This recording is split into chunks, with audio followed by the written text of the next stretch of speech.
Good evening, ladies and gentlemen. It is a sensational event tonight here. Welcome, every single one of you. We're loving having you here tonight. It is the Monday Night Sprint Series here at LMU for ASA's final event of the whole season. This is round 6, and we are at the infamous Le Mans circuit. And boy, oh boy, are these guys nervous. We've got Tier 1 tonight, as always, but a special event here for Tier 2. They are here, ladies and gentlemen. We have got 30-something cars on the track at the moment and more to come. And it is going to be hectic as. And I welcome to the commentary box, as always, here, the man, the myth, the legend himself, Lindsay Muddle. How are you, my friend? I am doing very, very well, thank you. And I can't wait to see all these drivers back together again. Some returning names that we haven't seen for a while, potentially, on the grid that we might have seen in Series 1. But now we're here for the final round of another successful series here in the LMU Monday night. And it's all going to come to a close at Le Mans, and what a good track to do it at. Oh yeah, absolutely fantastic. And it is a long one, ladies and gents. You can see the lap times there. 3 minutes and 25 seconds, or nearly 3 minute 26s in a hypercar. So when it comes to being in the GT3, you are fair way off, and they are at least 37 or something seconds so far away from it. And it's just going to be blue flag festivals. LMU literally brings the best out of people trying to drive and race for position in both classes at the same time. So we're on for a treat here tonight. And speaking of which, you are getting a treat at the moment. If you have got a beautiful 4K resolution monitor or a TV or anything out there for YouTube land, you are getting it right here on Sensational TV, live in 4K for the first time tonight. And we hope to bring you the whole event for the next season coming your way, and any other ones on Sensational TV live in 4K. And it's going to be a bloody fantastic. Looking forward to this one tonight. And the boys and ladies out there have got a briefing coming their way very, very shortly, and they'll be just doing their final laps here to get something sorted in the meantime. So it's going to be interesting. Qualifying's going to be a bit longer one tonight. Christopher, geez Louise, Lindsay Muddle, I'm so sorry. How can I compare you to him? It's going to be interesting. Are we going to have private qualifying, or are we going to see them all just come out and have a good crack?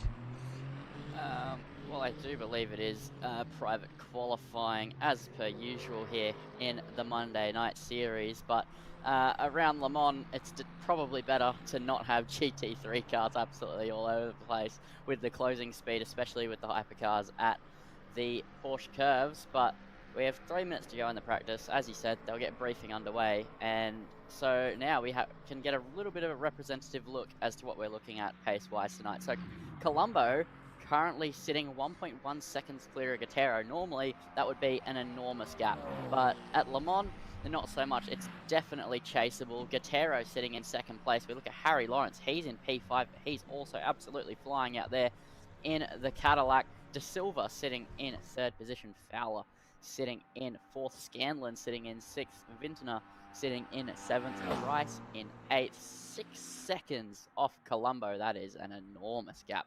And then Chandra, Wall, do I even want to try? Ciramano in 11th. Curie in 12th. Latanzio rounding out the hypercar order at the moment.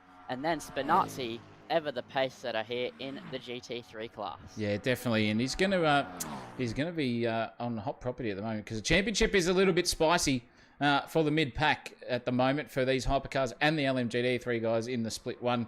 Split 2's basically decided already for those guys, but we'll get to them later on just to see exactly what is happening here.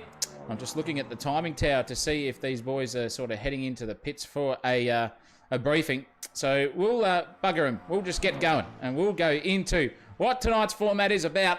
In that matter of time here, it's going to be incredible. But for now, let's go racing.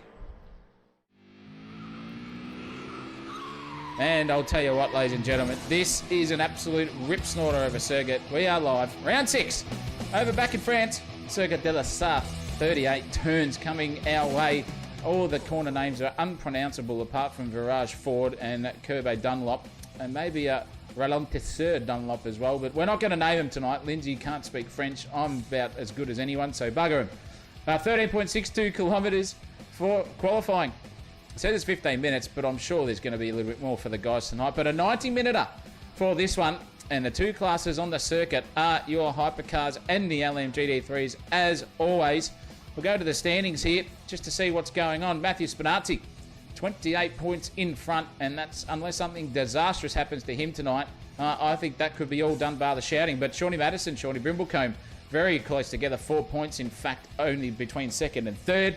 Ash Johnston in fourth with Tyson Robbs and Phil Rando fighting over position there. Only 16 split those three. Then it's an equal tie between Rando and Herod. So whoever's going to get the chockies over them can plant themselves maybe in the top 5 after it.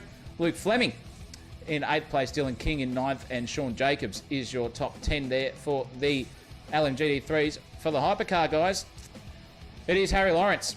This guy on the screen who was there before, he is the master of strategical genius. We saw him on the weekend.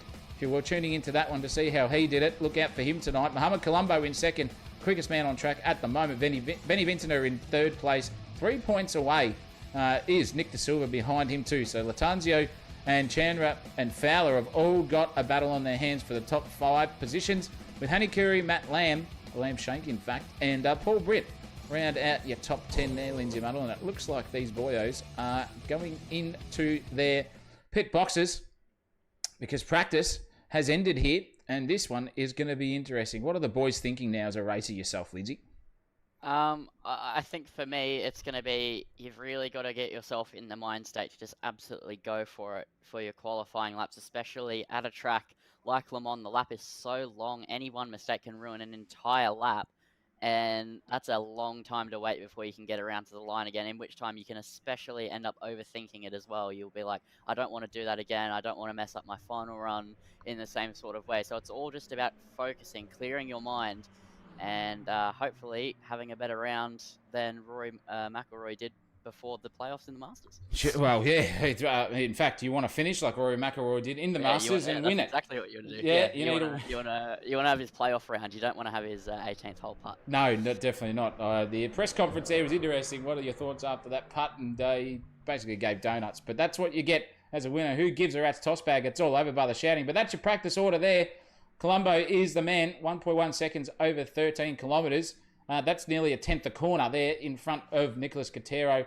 Nick De Silva as well with Benny Vintner in 4th place. Georgia Fowler and Harry Lawrence in 6th. Still not finding the pace as of yet is Harry, so going to be interesting.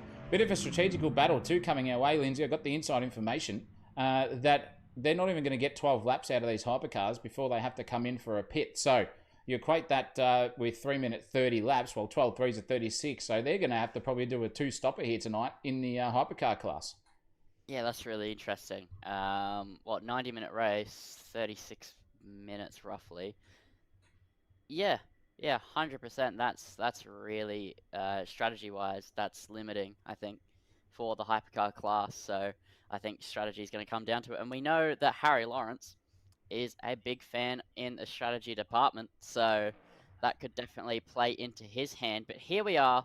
Qualifying is now up and running, and it is a lone qualifying session. 15 minutes here for the final round of the Monday night LMU series. We're currently looking at the hairbrush himself, Shawnee Brimblecombe, but it is going to be all eyes to everyone on this grid tonight. It is going to be absolutely fantastic stuff, and Le Mans can bring out both the best and the worst in drivers. Hopefully for everyone on this grid it's the best, but this track is more difficult than meets the eye when you look at the track map. Oh yeah, very technical, especially this whole first sector really.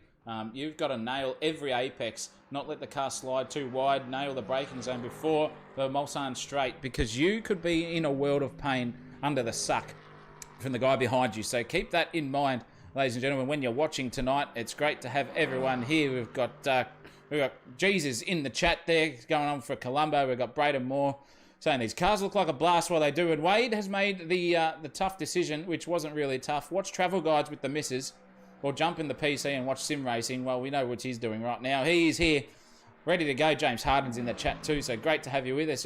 Get involved, ladies and gentlemen, tonight. 90 minutes. Going to have something to talk about there for sure. Give us your questions and whatever, as well as this qualifying session. Only 15 minutes, which realistically here is pretty much 3 laps, and that's it. Father shouting for all of these guys on the hot side of things, Lindsay Muddle. Yeah, and I think what will be interesting is what the hypercar drivers decide to do. Will they do one fast lap, then pit, and then do another fast lap by having only one lap of fuel in the car for the flying lap, or will they have a heavier car and get quicker as they go on? I think they'll probably go with a heavier car because these tyres do not warm up for about 2 or 3 laps. So the final laps will where we only really get an accurate representation of what the lap times are going to be and where everyone's going to stack up in that regard as well.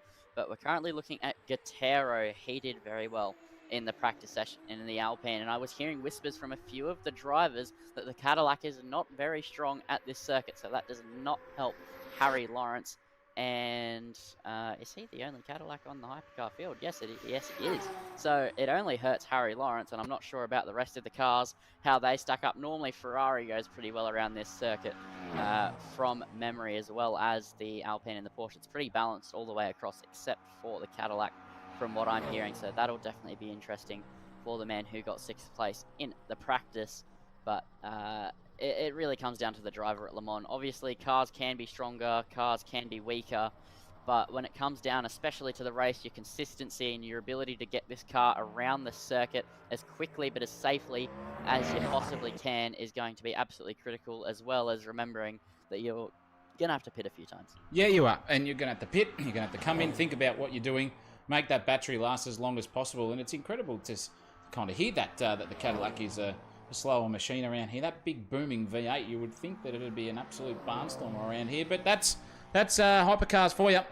No controlled chassis, no control anything realistically, apart from the regulations on manufacturers. They do their own designs and get ready to rock and roll for a lap here around Circuit de la Sarthe. We can see Harry Lawrence now gearing up for his first one, but I reckon this guy here is the man we've got to watch on board here, Lindsay Muddle. Mohamed Colombo is going to start his first lap here. You've got all of the floor as yours, Lindsay Muddle, here as we get ready for the first flying lap here in the hypercars of this qualifying session. Go for it, Lindsay.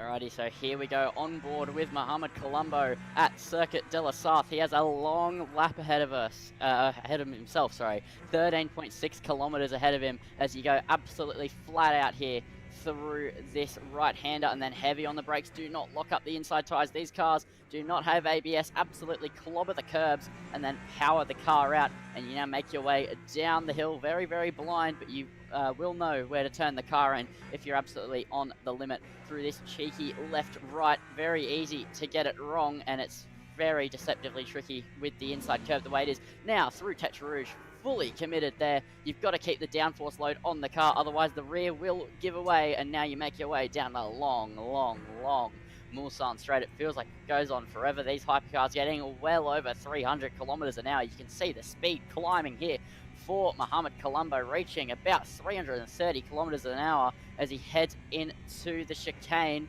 and now well above 330, braking very, very late there. Get it over the right curb, get it through over the top of the left curb, and then don't go over the top of the right curb on the exit, otherwise you will bottom out and lose a lot of time, and then you go flat out down the long straight, once again heading towards the next chicane. It's basically the reverse, but the exact same thing as the first one, but a little bit more open on the first part. So you've got to have a little bit more speed through the first part and then peel it off a little bit more, and we'll see that now. So through the bit more open left-hander, get over that curb and then slow the car down a little bit more over the right-hand side curb, and then he's just bottomed out a little bit there. It sent him a little bit wide in the Ferrari on the exit, and now you make your way down towards the very, very tricky braking zone. Very easy to lock the inside front, but you have a long time to think about it. You can definitely overthink this as a driver, but get over to the right-hand side towards the inside, open up your steering wheel, make sure it's going dead straight so you don't lock up. Second gear, get over the inside curb. Colombo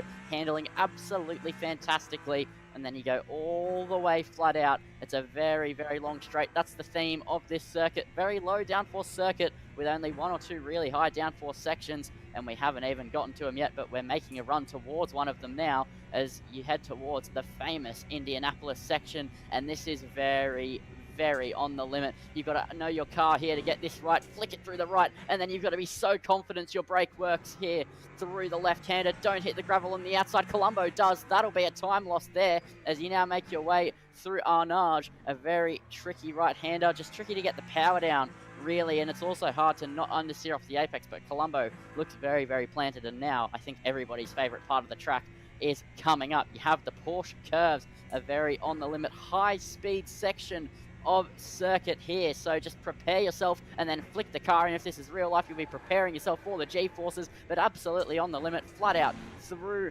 this left, and then absolutely chuck it in through the second left, a little bit of a lift, and then keep it tied off to the right-hand side to open up the next left-hander of the Corvette curve, flick it over the inside curve, very easy to break track limits. Colombo keeps it inside, over the top of the right curve, over the top of the left curve, and now into one of the most fun chicanes in motorsport, in my opinion. You head through fourth gear over the top of the curb, third gear, and then get it slowed up for the fourth chicane, the final corner now, and Colombo has just successfully completed a lap of Circuit de la Sarthe, 13 kilometers in the books and across the line now of 3 minute 26.0, only 300th quicker than De Silva over a whole flying lap. Look at that, look at the times there, only 700ths as well between Lawrence and Colombo too, so under a tenth over 13.2 kilometres. Geez, that's as quick as you want to be, ladies and gentlemen. And that was a pretty good lap there from Colombo. He would have lost about 3/10, I would say, when he went over that gravel too. So we've got to keep that in mind as well for his next flyer. But they've definitely got 2 laps in him, Lindsay Muddle, of fuel, because he's going around at a rate of knots here.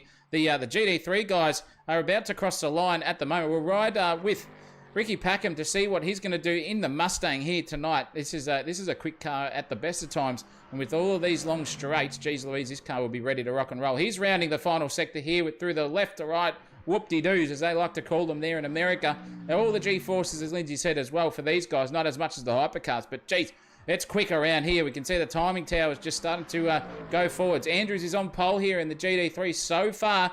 He still has not been pipped. In fact, he just got done by Spinazzi there with the that was a 4 minutes and 3.0. There to go. I'll get the actual timing up there for you. We can see what's going on. And across the line goes Ricky Packham with a 4:01.557, the quickest guy on the circuit in the GD3 class by 1.4 seconds there, ladies and gentlemen. That is an absolute barnstormer, Lindsay Muddle. Yeah, that's a really, really quick lap, and you'll want to keep that up through the rest of this qualifying session. I would imagine that Ford is very quick here, and there it is. Ford 1, 2, 3 in this Le Mans qualifying session with that big American V8 underneath it, just absolutely flying it down the straight. Nick De Silva, purple in the second sector, 8/10 up, nearly 9/10 up, and he is a 10th up through the first sector, so he is looking to take pole position by a country mile, but a lot of the other drivers will be improving too, as they don't have cold tyres this time around. There's about 5 minutes 40 to go. That's a lock-up for De Silva. That's exactly what I was talking about on my lap with Colombo. It's very tricky to get the car stopped. Once those tyres lock up, normally you're going straight, but De Silva was able to get the car rolling its front left tyre once again, and just about able to get it tipped in, but a time loss, I'm sure, for the Porsche, as he now heads towards the Porsche curves in a Porsche 963. Match made in heaven here as he makes his way towards the high-speed corners. This is the best part of the circuit for the Porsche, would you believe it, as he now makes his way through the right-left complex, and then get ready for the second left, fully committed here, so close to the outside wall, and you can just see the nose of the car just turning. It's a little bit slidey there for De Silva as he makes his way through the direction change all the way to the outside curb, very close to the track limits. He's absolutely wringing the neck out of this Porsche as he makes his way towards the final 2 chicanes now. Get it fully over the curb, full commitment here, get it across, slowed up for the final corner. What's it going to be for De Silva? It looks like it's going to absolutely smash the provisional pole lap towards the line. He crosses it, and it is a 10th.5 clear of Colombo. Not the improvement he would have wanted. That's a big time loss in the third sector. Maybe overcooked his tyres through that mid-sector, just flying at the moment, and Harry Lawrence is on an absolute flyer, and he's just gone across the line and taken pole. Absolutely fantastic. Look at that, 7/10 of a second between himself and De Silva. That's where De Silva wanted to be, but he couldn't get the chockies done there at that rate of knots. So it's back to the drawing board here with 4 minutes 11 to go. These guys have now only got one more flying lap to do. Packham still out in front there by 1.09 seconds. These guys are starting to get through to the final sector as well on their cars, or in fact they've just crossed the line to go for it too. The timing tower's giving me absolutely nothing. In fact, no, it's correct, because Ricky Packham is now up a collective half a second on his own best time here The GT3 cars coming alive in this session. They don't have to worry about the fuel loads because their tyres tend to last a little bit longer. So there's no worries about coming in and having another crack like the hypercars do. These guys can circulate, get in that rhythm, and keep qualifying for the rest of the session. But geez, it's a big gap there in the top of the hypercar class, and it's also a massive gap here between the LMGT3 guys. What are the rest of them got? We got Spinazzi here. Was he up as well? He was up, but then he's down 4 tenths in the second sector. So he's 2 tenths down overall on his lap here. Is Chris Donnelly up? Oh, Donnelly's up by 6.5, nearly 7 tenths of a second at this point in time too. So this is going to be interesting. Packham versus Donnelly is what we're going to be looking for here at the moment. It's very close between second, third, and fourth there, basically in the GT3 class. So we've got to keep an eye out on those timing towers coming through. These Mustangs, all very taily. Oh, very squirrely indeed. How he caught that was a tank slapper. And he just had 3 wiggles there before it straightened up there for Chris. So he might have lost about 2 or 3 tenths with that sort of behaviour. Unless the Mustang really liked it and just thought, keep wagging that tail. I'll do whatever I want. The times are climbing through. 2 minutes 38 left in this one. We're going to ride here with Chris to see what he does as he crosses the line at this moment. Packham has gone still a little bit quicker, only just over it. 4 minutes and 1.5 seconds here at the moment. And Chris is coming into the pits. He's had enough.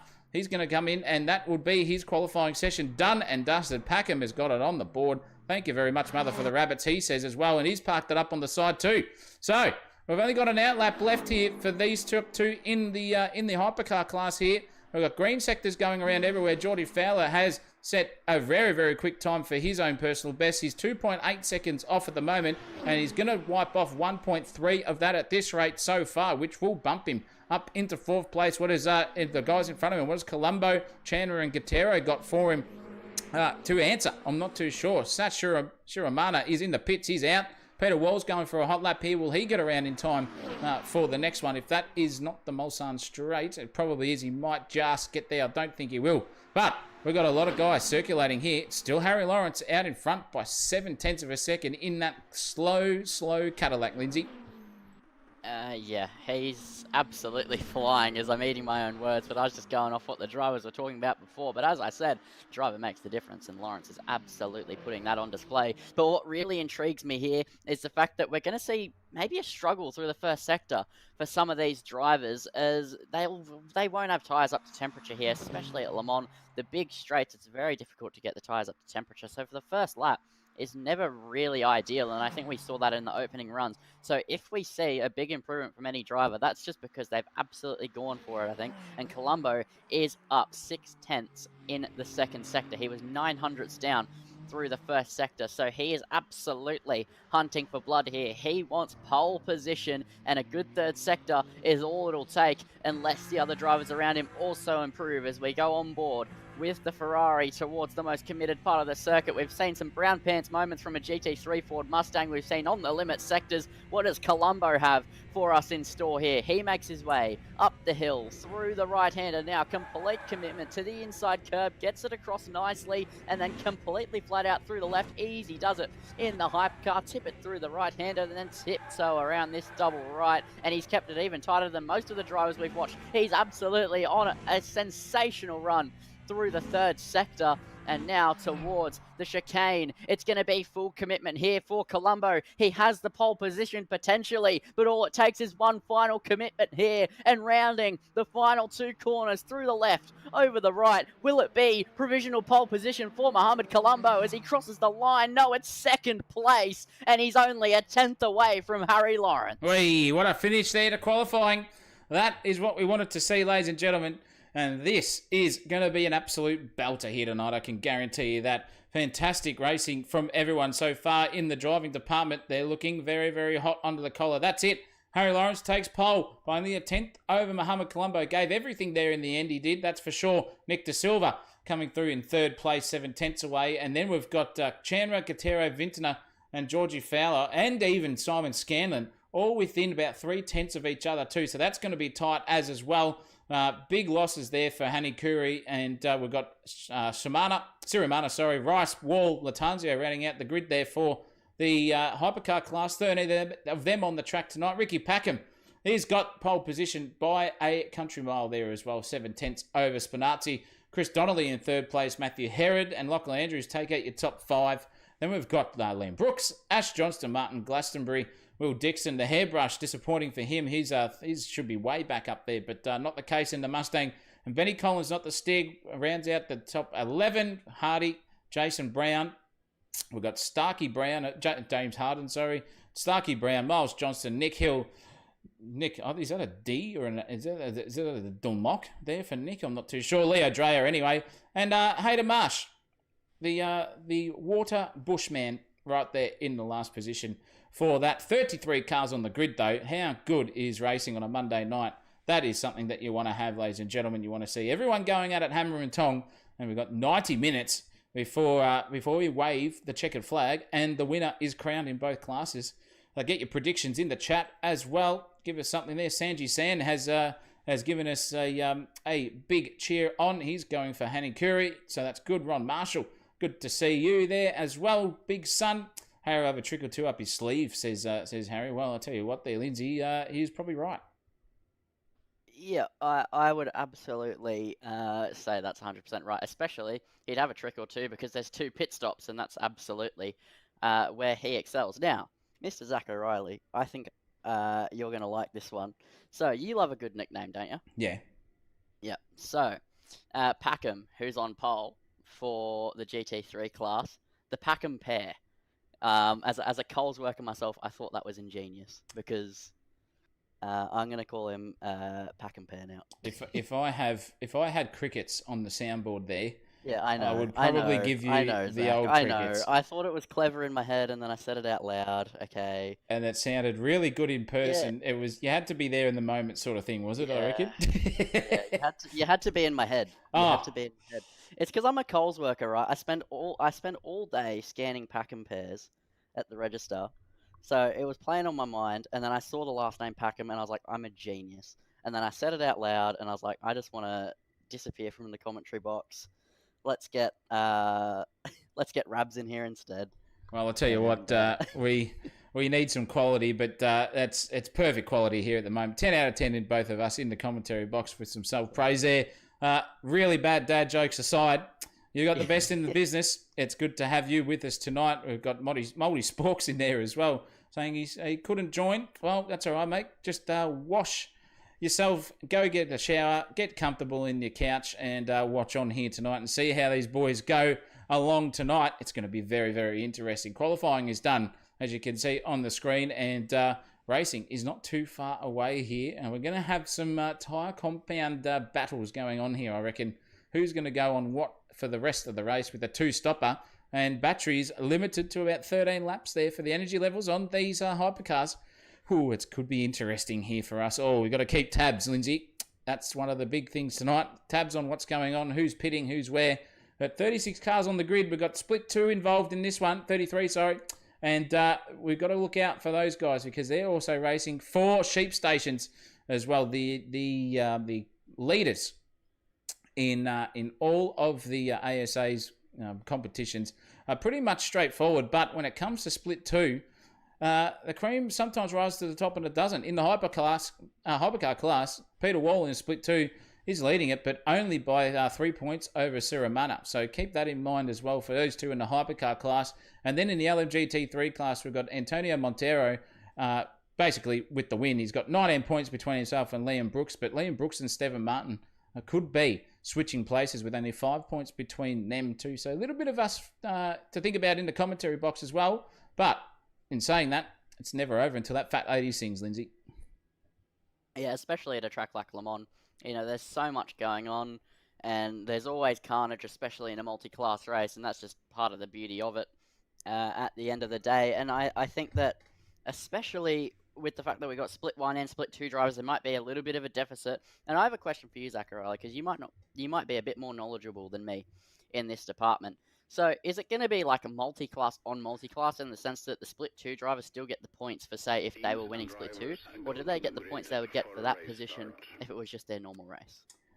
It is based on the championship for each involved. So these guys at the ASA will be working out where they finished and adding the correct points per class. So you'll still have an overall winner. You could still see a split 2 guy come through and take the chockies. But in saying that, it's probably going to be how the I guess, the evolution of race pace goes, the cream rises to the top, and I think we'll see normal proceedings with the split ones, and the split two guys will then come through and take their own chockies, and a champion will be crowned for this final round here tonight. An hour and 30 minutes of racing coming our way, and that's how it all works, Lindsay. It's a beautiful sight to see once we get all these cars out on grid. 33 on a Monday night. Where else do you want to be? You want to be at ASA, and you want to be here at Sensational TV, looking at all of these guys go hammer and tong, and the guys have formed up on the grid. So it's time to go right down the front there to this man, H. Lawrence. Takes pole position, and that guy next to him, Muhammad Colombo, is going to be very much on the hot heels of that guy, Ricky Packham. Down there in the Mustang on focus there with Spinazzi just behind him. 3 Mustangs taking out the top 3. They're also going to be very, very close as well. And it's going to be sensational here tonight. I'm excited. Happy to have you all here for the 90 minutes coming our way. Lindsay Buttle's going to take you through the first lap here. And boy, oh boy, has he got 3.5 minutes to talk about something. His vocal cords will be screaming to the high heavens. The lung capacity is going to be absolutely evolutionized by the time we get going here, Lindsay. But I need a prediction from you before we start. Well, I kind of don't want to give out the commentary curse, because last time I put all my chips on Harry Lawrence, and then it didn't really go right for him in the grand scheme of things. But you know what? I'm going to double down, double or nothing. I'm putting all my chips in. I'm going all in here. I'm probably going to lose all my money, but I'm saying Harry Lawrence could take this one out, even with the Cadillac supposedly being a little bit off the clock. So it is going to be Harry Lawrence on pole position, Colombo sitting in the second position, and this is going to be absolutely fantastic stuff here for the Monday night series. Once again, they always put on a show. On the second row in the hypercar class, you have De Silva and Chandra, and then Guerrero is in 5th alongside Benny Vintner. Well, I'll tell you what, with all these guys now thinking about it, it's now time to get business sorted. Let's get it ready. Let's get racing. Let's go, everyone. Let's get hyped up. Get in your seats, on the edge of them, in fact, and get ready to rock and roll. This is going to be a fantastic one. The green light is not too far away. Lindsay Muddle is going to take you through the first lap here with all the carnage. Hopefully we don't see any of that. But didn't say that. Who's going to come out victor for the first lap here? It's all about the start. Let's go racing. Alrighty, so as we round the final corner now, 2 by 2, double file as per usual. The green flags are ready to fly. The green lights are ready to illuminate here in Le Mans, and Lawrence is just waiting to get the green flag, and he's now bolting away, and the hour and a half has now begun, and this is where all the fun begins for all of these drivers up and down the grid. Lawrence does get off to a good start, but it looks like we have De Silva and Chandra side by side, and now De Silva has an absolutely electric start. He's going to go down the inside of Colombo. Can he now get the cutback and try and get the run down the hill? It looks like it, but can he get alongside Colombo to get into the P2 place? No, he can't, but he's still going to be pressuring away. Lawrence looking like he's already trying to get a bit of a gap. There's a yellow flag somewhere out there, but no track map. We can't see what's going on, but now we make our way through Tetra Rouge, and this is where it really gets interesting. This is where the slipstreaming begins. This is where we have the Mulsanne straight, and this is going to be absolutely incredible stuff. Slipstream well in effect, and here comes De Silva round the outside on the straight. He's having a drag race here with the number 50 Ferrari of Colombo. They're making their way towards the chicane. Colombo is on the inside. They can't get alongside Lawrence, but it looks like De Silva is going to get that one done. He's a little bit compromised onto the next straight, and now Colombo is going to try and take the place back here as we make our way down the second part of the Mulsanne and towards the second chicane, the identical copy chicane, but in reverse way. And here we go. It's De Silva is going to be defending. Maybe not. Maybe he's going to let Colombo go back down the inside. He is, as they drag race into the braking zone. Who's going to be last on the brakes? No, they're not going to go side by side. Colombo takes it back, but then the theme with Le Mans continues. Now they have the run down another straight towards a heavy braking zone. De Silva gets an absolutely fantastic exit, and he'll be thinking, I can go for a move here, and he is going to try a move here. He's trying the long way round, but the road is running out here in what is effectively a French highway, and he's trying to find his way the long way round, but it surely doesn't work at this hairpin. No, it does. It does work for De Silva. It's brave. It's late on the brakes, but he runs out of road on the exit. And there we go. Colombo does manage to hold on. But again, Le Mans delivering with another slipstream chase here towards Indianapolis. But going for a move here doesn't really work. But instead of De Silva attacking, it looks like Eric Chandra is going to try and find himself down the inside for the last podium place. As here we go. He's going to try the long way round and it'll become the inside for the braking zone. But it's very risky and they're going to do it anyway. And he's down the inside as well of Colombo. But he can't get alongside. There's contact. And that's De Silva off into the gravel. Gets back onto the track. But here comes Guerrero as well. Getting past the Porsche. Guerrero now moves up into 4th position. It was always going to go wrong, trying to go side by side in Indianapolis, but that's the way the cookie crumbles here on a race start. But Chandra's on a charge. He's already right behind Colombo, and now De Silva's going to be hounding the back of Guerrero as they make their way through the Porsche curves. Now Chandra is in hot pursuit, but is it going to be enough? There's a long time though. This race is an hour and a half, and now only an hour and 26 to go, but that's still a long time. These drivers have got to remember, it's a marathon, not a sprint. That's what it's all about here in the final race. Chandra already pushing the track limits to the limit there. That's well off outside the track limits. And now that is going to be lap 1 completed here. And it's going to be Lawrence from Colombo, from Chandra, Guerrero, De Silva is your top 5. Biggest loser out of all that was Adrian Rice and Latanzio. They both came together. That is why we saw the yellow flags there. Unfortunately for them, they are way back down. Latanzio's dead set last and Adrian Rice is 20th overall on the track. So big talking's doing there for the rest of them. But I'll tell you what, it's spicy at the front here of the LMGT3 class. Spinazzi and Packham are only split by 0.5 of a second between those two. And this is the time where they start to get set for a bit of suckage in about, I reckon, about a minute's time down the back straight, or the front straight, sorry, the Mulsanne. These guys will be starting to climb all over each other once again. What can Spinazzi do? He can't let Ricky get too far in front out of that slipstream, because that means he's just going to sail off into the distance, and then it's all a game of catch-up from there. The guys behind, though, are having an absolute barnstormer. Glastonbury is up the clacker of Chris Donnelly, who is also up the clacker of Leo Dreyer.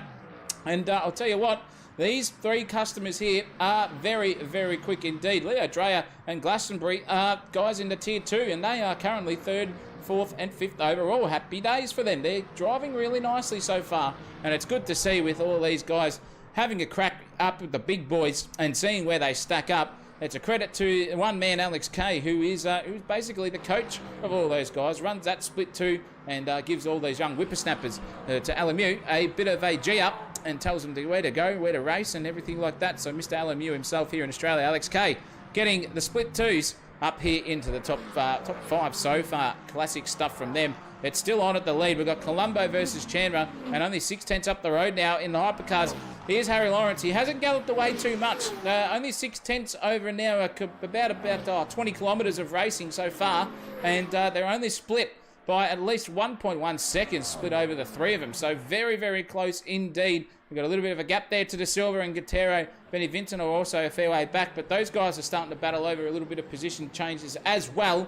And these boys in the Ferraris hunting down that Cadillac. It's Europe versus USA here, and he's outnumbered 2-1 so far. So we've got to keep an eye on these boyos, and it's very close here for Colombo. He's in the suck at the moment, getting very, very racy. It's now only 0.2 of a second. What is he going to do when we look on board on the bonnet cam here? Is he far enough away? No, he's a little bit too far at the moment. He's going to have half a sniff, though. He'll just lean out of the throttle and let Chandra just try to unforce error himself out of this one. And he goes very deep. There's Eric right underneath the rear ring or Cadillac there of Harry Lawrence. Very, very close now. 4/10 is splitting all of these guys a piece. And it's now, oh no, there goes Chandra. He's oversteered on the exit, and that has hurt him big time. He has fallen down to 3rd place. He is going to be right back in that slipstream quick, because here comes Nick De Silva trying to get all those crumbs ready and picked up, licked off the floor. And anything that these guys come to fruition in the overtake department that comes amiss, he's going to be right there for this one. And they're all flying here. We've got Porsche, Cadillac and Ferrari all in your top 4. Then we've got Nicholas Guerrero behind there in the Alpine. So really, really cool racing here from all of them in sundry. And it's just starting to peter out a little bit overall at this point in time. But the hypercars are the 3 closest guys on the track, Lindsay.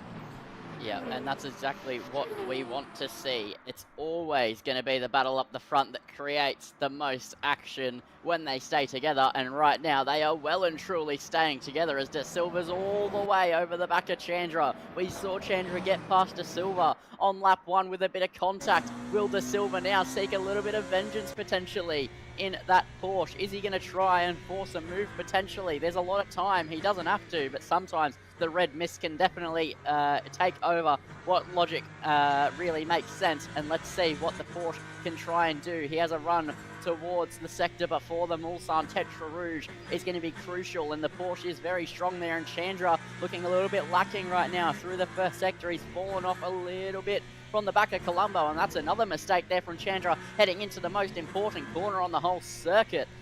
Realistically, when you have that big straight ahead of you, and then here comes Nick De Silva trying to gain in the slipstream. You'll just see him inching closer and closer and closer to Eric Chandra as they make their way towards the first chicane. Let's see, will he go for it, or is he going to wait even longer? He's holding the inside as Chandra, and it looks like he's managed to hold off the first attack, but will De Silva learn from lap number 1 and not make an overtake into here, so he can make an overtake towards the second chicane? Let's see what he decides to do now. Will he be a little bit more punchy, aggressive, or is he already going into conservative mode so he can save maybe a little bit of fuel and try an alternate strategy, or even save tyres here in what is such a long race as well? Another gap that intrigues me here is Colombo and Lawrence. They're only 1,000ths apart here for the race lead, and Colombo is going to sweep through and take the lead. Oh no, he's not. Lawrence gets it back. Colombo was very, very close there. They were wheel to wheel into the chicane, and now Colombo is going to mount an attack.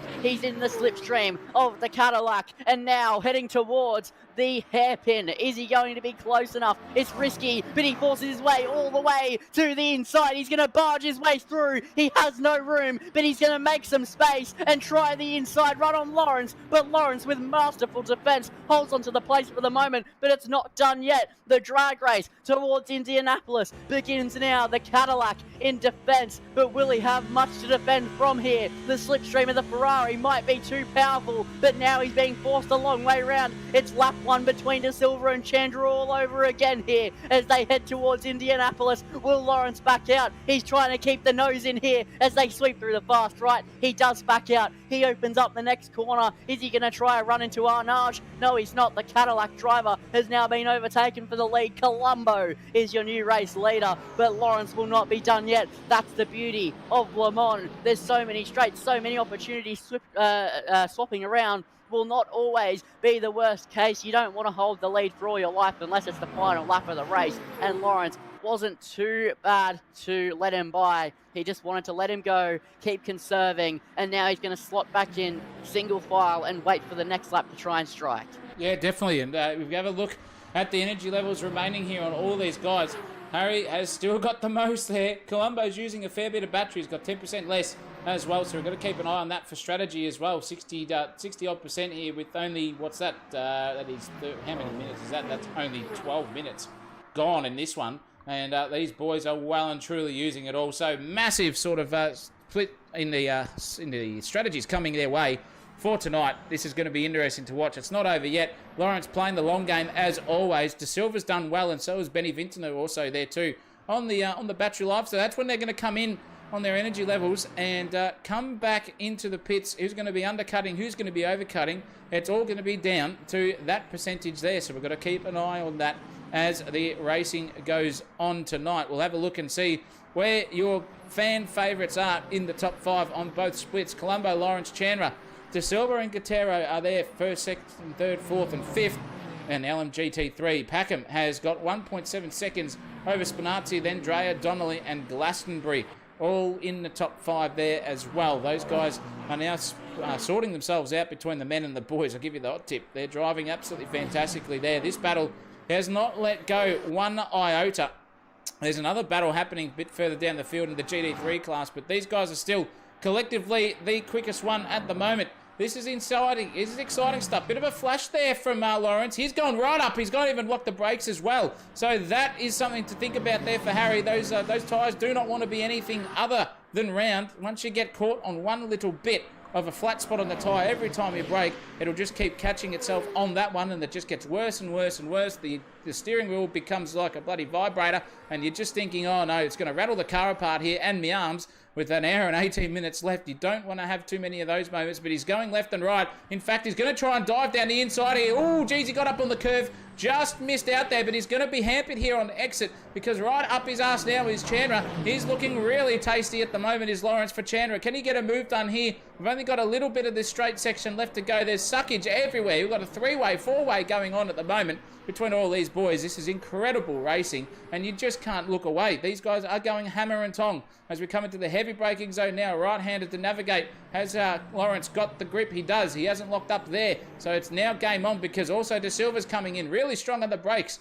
Here's the Porsche over the Ferrari. As you can see now, there's just a little bit of a split there between these two. So De Silva has got something to think about here between him getting overtaken or getting undertaken, between himself and Chandra. So we've got to look out for that as the racing goes on. They're driving really, really nicely indeed. And look at this, he's coming ever so closer now. Will he finish? No, he won't. He'll just wait for another vinegar stroke opportunity and have another crack there with De Silva. A little bit more time to go here for him between. He gets a overtake, but there goes Colombo again. No, Chandra, off the road. He's making a habit of doing that tonight. He's going off left, right, and centre. A little bit of unforced error at the moment, pushing that Ferrari to the nth degree on the grip limitation side of things. Just absolutely sensational to watch these boys go around. They're all spreading out just a little bit at the moment, so we're going to cross here to Ash Johnston, who is right up the clacker here now of Glastonbury. This is an overtake coming our way, Lindsay.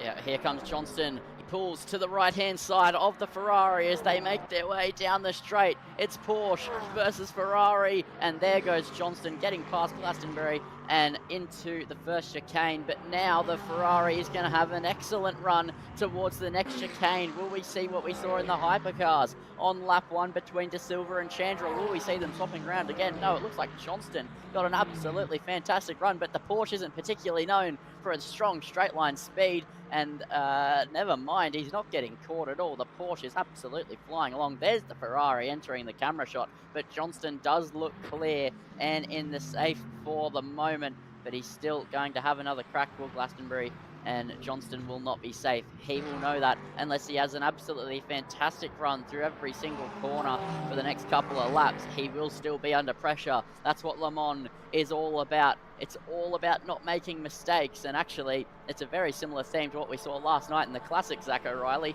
It's much like Oran Park in the sense that all you're doing is waiting for a mistake to happen to make an overtake. Yeah, and if that comes, you are definitely going to be in the dividend side of things and getting paid them massively at the moment. Very, very nice stuff here. You can see Ash Johnston in the Porsche. Definitely a straight line car at this moment over the Ferrari, but here come the Mustang behind and the Aston Martin too. So a little bit of gamesmanship coming each other's way here in the GT3 class. So these boys are going to start to think about where they're looking. Are they looking forwards or looking backwards? I'm not too sure. Speaking of looking forwards, Georgie Fowler here is creeping ever so closely to the back of Vinternut.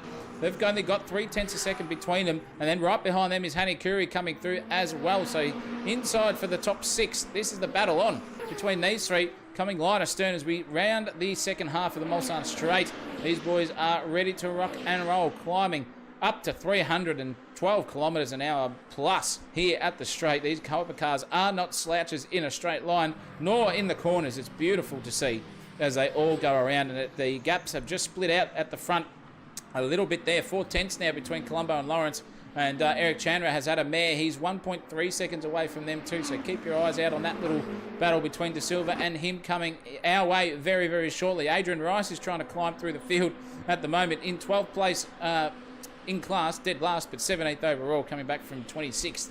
He'll be up there surely in the next few laps, but these guys are not letting go of each other. And speaking of which, this is now close as you want to get. We've already, that's Adrian Rice trying to get through this field. Is he going to be a bit of a cork in the bottle situation here in terms of race pace for the GT3 cars? No, he gets out of the way nicely, straight around the outside, gone, done. That is now breathing space there for poor old Ash Johnston. Just looking in his rear vision mirrors to see how much time he lost. Not too much, in fact, so that's all right. But De Silva now climbing ever so closer here, Lindsay, to Eric Chandra. Chandra's under a lot of pressure. He's got the gap in front of him now, and you can see left to right movements from De Silva, really putting the nail in the coffin, hopefully to get that P3 over Eric. All he's got to do is keep it clean and watch Eric maybe sail off onto the gravel, or maybe miss a apex here, and he'll be right up his clacker once again. Yeah, and Guerrero is also waiting in the wings in the background as well, only 1.2 seconds behind De Silva, so if he makes an overtake at a risky place and they lose a bit of time, the Alpine could very much get himself into this top 5 fight. But also, there is a little bit of a gap forming between Lawrence and Chandra, 1.2 seconds, but it always is fluctuating here at Le Mans. Now it's back within 1 second. If this was F1, the fans would be cheering, but it's not F1, but it's still slipstream range, I believe, here inside 1 second on LMU, but don't quote me on that one because I'm not knowledgeable when it comes to that, but that would just be my guess. But De Silva is going to be hoping he has all the slipstream here as he's trying to find a way past Eric Chandra, and he's had a fantastic run off the Ford chicane, and now can he even make a threat into turn 1? It is a good place to get a move if you're close enough, but it looks like Porsche is just a little bit too far away as they head through the flat out right hand kink. He's really got to open up this one, but here comes Hardy on the inside of the Ferrari, gets it done on Glastonbury, gets the move done, and now the V8 will stretch him away from the Ferrari if he's lucky enough to get a good exit after making an overtake. He does get a reasonable exit, but it's not a great one, and will Glastonbury try and make a move back? The Ferrari is in hot pursuit. You can see the helicam showing the gaps very, very well here, but it's not going to be close enough, I think, but there is still a little bit of time before the chicane, but it is closing in ever so close towards the braking zone. Will Glastonbury pull to the inside? He does pull to the inside, but he can't get alongside the Ford Mustang. Hardy looking very, very comfortable at the moment, but he's got to be staring in his mirrors as the Ferrari is absolutely filling them. All he sees is red in his mirrors at the moment is Hardy, and now Glastonbury trying to take the place back is absolutely pushing Hardy. Is he going to give him a bump drop NASCAR style? No, he's going to pull to the right hand side and try and drag race a big V8 Ford Mustang towards the braking zone. He gets the inside, but Hardy breaks a lot later, and the long way round manages to hold on to the place that he just got, and they both have a little bit of a wobble on the exit, but Glastonbury a little bit quicker off the corner towards Indianapolis in a GT3 car. It's not in distance a longer run, but in time it definitely is. It's more time for the Ferrari to close in than you'd see in the hypercar class. He's just closing and closing and closing. It feels like an eternity in the cockpit, but when you're staring at the back of another car, it's really not, and he's going to force the inside. This is a risky place to go for an overtake. We've seen contact here at the hypercar class, but Hardy doesn't want to have a bar of it here, and Glastonbury getting back past a little bit wide for the pleasure though as he heads through the second part of Indianapolis and into Arnage. Is Hardy trying to show the nose into Arnage? Yes, he is, and that's a little bit wide there from the Ferrari. He's spun around and he's been collected and tapped around as well. Disaster there. That was all Glastonbury's whole. He was literally there, but then he oversteered himself, and unfortunately Adam Hardy had nowhere to go. I can't see anything, but look at the damage on the front of that Mustang. It is looking very second-hand, nearly as many hits as Elvis. I wouldn't go as far as more, but it is pretty close. That's not looking too good. That's going to hurt him in a straight line tonight. That is for sure. That Mustang now has got a little bit of damage to repair. But speaking of which, this battle is well and truly on, because we have got LMGT3 cars in the way of this four-way battle here for the lead. We've got 3 tenths between that is Colombo, Lawrence, De Silva and Chandra, all within breathing space of each other. Who's going to make it through here? Oh, that looks like the poor old Chandra has got the worst one of it. No, not Chandra, sorry. That was De Silva who got the worst of it. Now we're right up each other's clacker. That is a Corvette in the way. Not the best place to do it. And then a Mustang as well. Add 3 to the mix now. They're all going up the inside. Track cuts, don't worry about it. They're all trying to get a piece of the real estate here at the moment, but they're not getting it done so far. Somehow made it through that really tight whoop-de-doo section at the back of Circuit de la Sarthe. It is incredible how close these guys race. It's nearly like they send it in hope, and geez Louise, that was close from Colombo. Look how much he danced that car over the inside and outside curbs. That thing was on 4-wheel sliding action as it just gripped up at the last degree. My goodness gracious me, that was hairy stuff for the lead, but it's now back out, split between 3 or 4 tenths of a second now between Lawrence and Colombo. We've got that Mustang right in front there of who is that? It was Donnelly, or I think it is Donnelly. Yes, no, it wasn't. can't remember who that is. But anyway, nonetheless, I got past him. He's out of it. Done. Thank you very much. We've got smoke signals in front now too. Sending everyone's way. The other Mustang gets right out of the way and nearly oversteers. Oh, that could have been disaster. De Silva would have had a brown pants moment there for sure. And they've got through beautifully. And now that BMW is right in the perfect place for these hypercars just to march on past. No issues there hampering pace. Can they get any suck off each other? It looks like here Colombo's got a beautiful suck off Lawrence. Now they're going side by side on the advantageous side of the circuit here for the first chicane. They're bumping doors at 300 kilometres an hour. Gee, that's risky stuff there. Colombo forcing the issue up the inside. Now he's got the job done, or has he? Because Harry's still there. He's not letting go of this one. Can they get it all together? De Silva's going to come through. Oh, contact as well. Oh, the bump doors and De Silva's gone. Lawrence has spun out. He's out of this one. Just can manage to keep it together. Oh, that was so close from him. But De Silva now versus Colombo. The drag race is on. We've got a Mustang there ready out of the way beautifully. De Silva now for the lead of the race, right on the back here of Colombo. These guys have got all the GT3 cars right in the wrong place at the wrong time, I reckon, here with the heavy braking zone coming up. Can they get past cleanly? They can. Jeez, De Silva's right up his arse here at the moment. Looking very, very gearbox style, Murray Walker says. And now they're going for it. Who's going to get the better exit? It looks like De Silva's got that run absolutely hammer and tongs set to go. You can see here how close they are. Trying to get all the slipstream is Colombo off any car you can see in front. Now it's all up to De Silva. Is he going to go left or right coming into the heavy braking zone? The right-hander, the double right-hander coming up is going the long way here. Is he going to outbrake him over into this right-hander? No, he's not. Gets the job done, does Muhammad Colombo. De Silva now on the suck battle here as well, Lindsay Muddle. This is all happening. Yeah, it really is here, and that's really unfortunate for Lawrence that he found himself spinning into the wall, but he did collect it pretty well. But De Silva is taking his opportunity. He's taken the hand he's been given, and he's now trying to absolutely send it in for the race lead. But with a GT3 car in front of them towards the entry of Indianapolis, De Silva stays on the inside, thought about putting a nose in there, but it's just a little bit too risky for the Porsche to go for. He's been given an opportunity. He won't want to throw it away here as they now head through the slow right-hander. It all slows down. It's the calm before the storm on the apex of that corner, but it's very easy to get it wrong on the exit, and there was a bit of a wobble from Colombo as De Silva still trying to find any sort of way past that he possibly can here in the Porsche. He's absolutely on the hunt into the Porsche curves, but this is not a place to be going for an overtake. He did show the nose though, and Colombo reacted. Colombo held the middle of the circuit instead of returning to the outside line. He doesn't want De Silva to have any sort of way past, but with straight inbound as you head on to the next lap, you've really got to think about it. Is it really worth holding on for everything I have here? And it looks like Colombo thinks it is, and considering he has 6% less fuel left in his car, it's definitely going to be tricky for him. It's alternate strategies. So do you really want to give up a place to a car that's going to get past you when you pit anyway, or do you want to let them go for that reason? It's all the things going on in your mind as you race around this circuit. We're already 25 minutes in. No signs of slowing down here though in the Monday night LMU series, and De Silva's so close behind Colombo. Will he have a look into turn one? He thought about it, but no commitments there down the inside. It's too risky.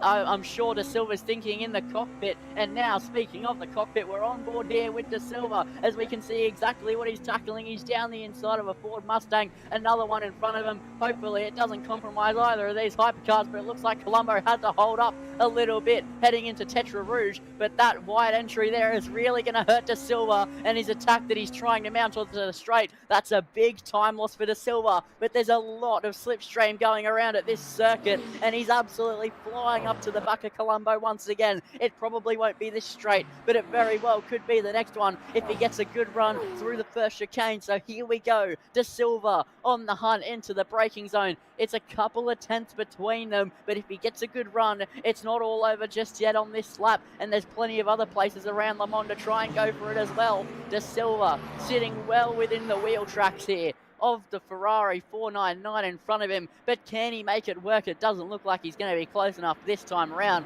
and De Silva just a bit of bad luck with the traffic just there. But also another thing that we haven't mentioned just yet, but there was a swap of the lead in the GT3 class. Yes, there was. Packham has been done by Spinazzi. Spinazzi's come to fruition here, and they're right up each other's clacker still, though. 0.3 of a second is the difference in the straight line at the moment. Can the braking zone be helpful for Spinazzi? It can. He's just managed to keep that gap between Packham and himself. Now it's all eyes forward. These hypercars are just going to get through and try to make it through cleanly at the perfect point, and they do so right now. So that is fantastic stuff here at the moment. These guys are switching places left, right and centre. Can there be a bit of a suck going down the back straight? I'm not too sure here for the rest of them. We're looking a little bit spicy. 3/10 is still the gap. He hasn't let go. It is decreasing now as we speak. It's under 3/10 of a second, and a hypercar just got out of the way right at the perfect point there to let these guys go racing. That is super gentlemanly like. He'll go straight past now too and just pass these guys without interrupting the battle. And that is how you go racing, ladies and gentlemen. But speaking of which, look at this again. De Silva is up the inside of Colombo. He's sent it now harder. He's got Australia Post on his side, Express, and he's got that job done finally for De Silva. He has got out of the clutches of Mohamed Colombo's rear wing. That wide car of Ferrari has not been wide enough on this occasion. He's just got past, and now he's going to be a little bit vulnerable here because this is another straight section through the left to rights. We're coming up. This is all commitment here, ladies and gentlemen. You cannot have any more. Is there going to be a move here for Colombo? Is it going to be super aggressive up the inside? Oh, too wide again. No way. Is this going to work? Surely there's going to be contact here. If they make it through here, it's a miracle. And they're doing so 2 by 2 Noah's Ark style. They've got the absolute guns out here. Oh, there was nearly a nose swipe there on the rear end for De Silva on Colombo. This is incredible racing. Harry Lawrence is looking at this going, stuff it up, boys, because I'm coming right for you. But it's again Mohamed Colombo in the lead. Switch for position. He had it for about 6 corners for about 3.3 kilometres did De Silva, and Colombo's just gone bang again through the arse end of De Silva, takes the lead, and these boys are now racing once more. If there's anyone got a good run onto the front straight away here, all of them about even Stevens there. Lawrence is coming back into this one. He's got 33% left of the energy tank. He's got the most out of them all. De Silva's done a good job managing too in front as well. But Colombo still using that little bit there. De Silva very, very squirrely under brakes there. You can see the car going left and right, and he's so quick on the mid corner compared to that Ferrari right up his clacker now. He's just got to keep here and stick it, because when it comes to the Mulsanne straight in 3 corners time, he's going to be right there because he's getting pressure at the moment now. Is De Silva from Lawrence. Lawrence is looking at this going, thank you, I'm coming right back into this one. The Cadillac is not out of this one so far, I can guarantee you that, and Colombo's got a beautiful run onto the front straightaway here. Whoa. That was close racing indeed from both of them. Just send it and hope sort of style there, Noah's Ark, and they absolutely got through unscathed. As you can see, Lawrence has got a little bit of damage, so his straight line speed might be hampered after wall slapping pretty hard there in the last lap. But nonetheless, these boys are racing hammer and tong, and it's not over here at the front. It's not over at the front of the GT3 cars. We can't choose where to look here. If we had 4 or 5 cameras around, we would be doing so. But this is the battle at the moment. Packham Spinazzi is only 3/10 away. Holy mackerel, where do we look? Yeah, it's a great question. It's almost like we've got to consider me having LMU up and giving you a broadcast to do a multi-view. But here we go. De Silva is going to pull to the right-hand side as Colombo goes defensive all the while. This is helping Lawrence get even closer as they make their way through the second chicane. And I'm really impressed with Lawrence's performance at the moment. He hit the wall down the straight of all things. That's a big loss at Le Mans. And specifically as well, he surely has damage on that Cadillac, and he still managed to close up with all the fighting. And De Silva is closing in. He's surely got the run as he's trying to make a move on Colombo for the race lead once again. Pushed all the way out. He can't find a way past at Virage du Masson, and it is going to be absolutely crucial. He gets a good exit here if he wants to try and make another aggressive move into Indianapolis. This is going to be a very scary part here for Colombo. He's going to be looking in his mirrors, knowing he's partly defenseless here against that Porsche who's already made a move into this section of the racetrack. And here we go. Will De Silva try it again? He does think about it. He did show the nose, but Colombo wasn't going to flinch that time round. De Silva sits behind. I think maybe he does want to stay behind before the straights instead of it going down the inside of Porsche curves again. I think he wants to try and just get a nice slipstream overtake so Colombo can't just get him back. But now in the GT3 class, it looks like Packham is still on the hunt in that Ford Mustang. It's Mustang versus Mustang, and it's only a mere couple hundredths between them at the moment as they make their way down towards Indianapolis. It's going to be a drag race between Packham and Spinazzi towards Indianapolis, and Packham already has a nose alongside before they even head towards the kink, and now they head through the second right kink in the straight, and now it's a pure straight shot to Indianapolis. Here we go. They're going to go side by side. Spinazzi cuts the nose across and gets it, keeps the position round the outside. Packham just trying everything he can to try and get past, but it's not enough for the moment for Ricky Packham, but he will find his way past. It's the nature of Le Mans. They're going to be swapping around for quite some time. That's not what you want to do when you're on the hunt for an overtake, though. But meanwhile, up the front, it's going to be De Silva on the inside at turn 1 and gets it done on Colombo. And now Lawrence is closer than ever, as well as Guerrero joining into this fight as well. This is absolutely fantastic stuff from out of nowhere. Comes the Alpine at the end of the stint. We're already a third of the way into this race, and now Guerrero shows up. He's like, hold on, I wasn't here for the first third, but now I want to be here for the next two parts of this race as they make their way onto the Mulsanne Straight, and it's absolutely all kicking off here in the hypercar class. Oh, look at them, 0.5 of a second ready to rock and roll. Only 5 tenths, 6 tenths and 8 tenths is your top 4 gaps between the cars, and that is incredible racing between all of them. I'll tell you what, you can't get any better than this. This is sensational at its finest, I'll tell you that. Beautiful stuff from all these drivers, just hoping, diving up the inside and making it stick when it possibly can.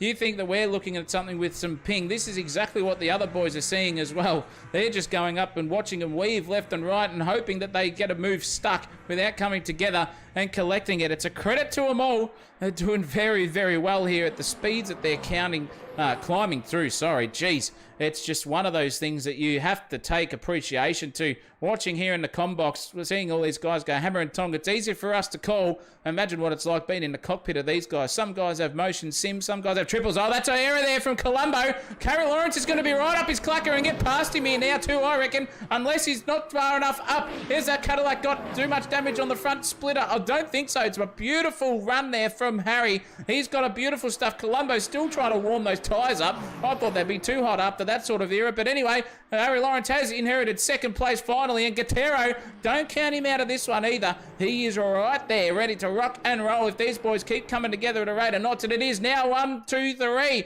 in the suck battle. Oh, this is what you want to see. I don't know what Harry Lawrence is flashing his lights for. There's no point because Guerrero at this moment is in the suck of Colombo. Colombo's in the suck of Lawrence. These boys are going hammer and tong here, approaching another 330 odd kilometre an hour section, and Colombo's still going to fight it. He's going to try and go around the outside here, trailer park girl style, and get the job done. And wowee, what guts, what determination, what grit there from Muhammad Colombo. Got that job done and absolutely devastated Harry Lawrence's chance there to get second place and go up the road to take De Silva. De Silva's loving this. He's out to 1.6 seconds already while these guys battle and tussle over second, third and fourth. And that's what you do. You've got to keep racing, ladies and gentlemen. If you try to battle too much, you just keep losing that deficit to the guy in front. It's got to be cat and mouse, but geez, at the time where you got to think the move is on dead set without interrupting on the pace department for you both, that is when you go for the overtake. But all credit to De Silva. He is right out there. 2.4 seconds now is the gap. And you can see Lawrence is not happy. He's dancing that Cadillac everywhere, doing a cha-cha mid-corner, trying to get the Cadillac sorted. So is Colombo on exit. They're all doing it, in fact. They're all in each other's dirty air, which is affecting the downforce levels. The tyres are working absolute overtime here to try and get that car sorted and gripped up on the tarmac, else they will be spinning off into oblivion. This is absolutely cracking stuff here for the lead pack, so to speak. Harry Lawrence still right up there as well, and so is Packham too. He's now got another slipstream at the back of this one. This is for the lead in the GT3 class. Still going hammer and tong, Spinazzi versus Packham. This is going to be spicy indeed. Have a look at the sucker. They're going to go up the inside. There is Packham. He is. He's now had enough of sitting behind that yellow and black Mustang. Got the inside run here. Beautiful stuff. Very, very determination style there from the boat. But Spinazzi's not over with. He can see that coming. And now we've got that's Nando Latanzio in the background there, splitting this grid. He's just going to go up the inside, or is he? He's going to try that to help do that, but he's made contact there with Packham. Packham won't be happy about that because there goes Spinazzi up the inside now.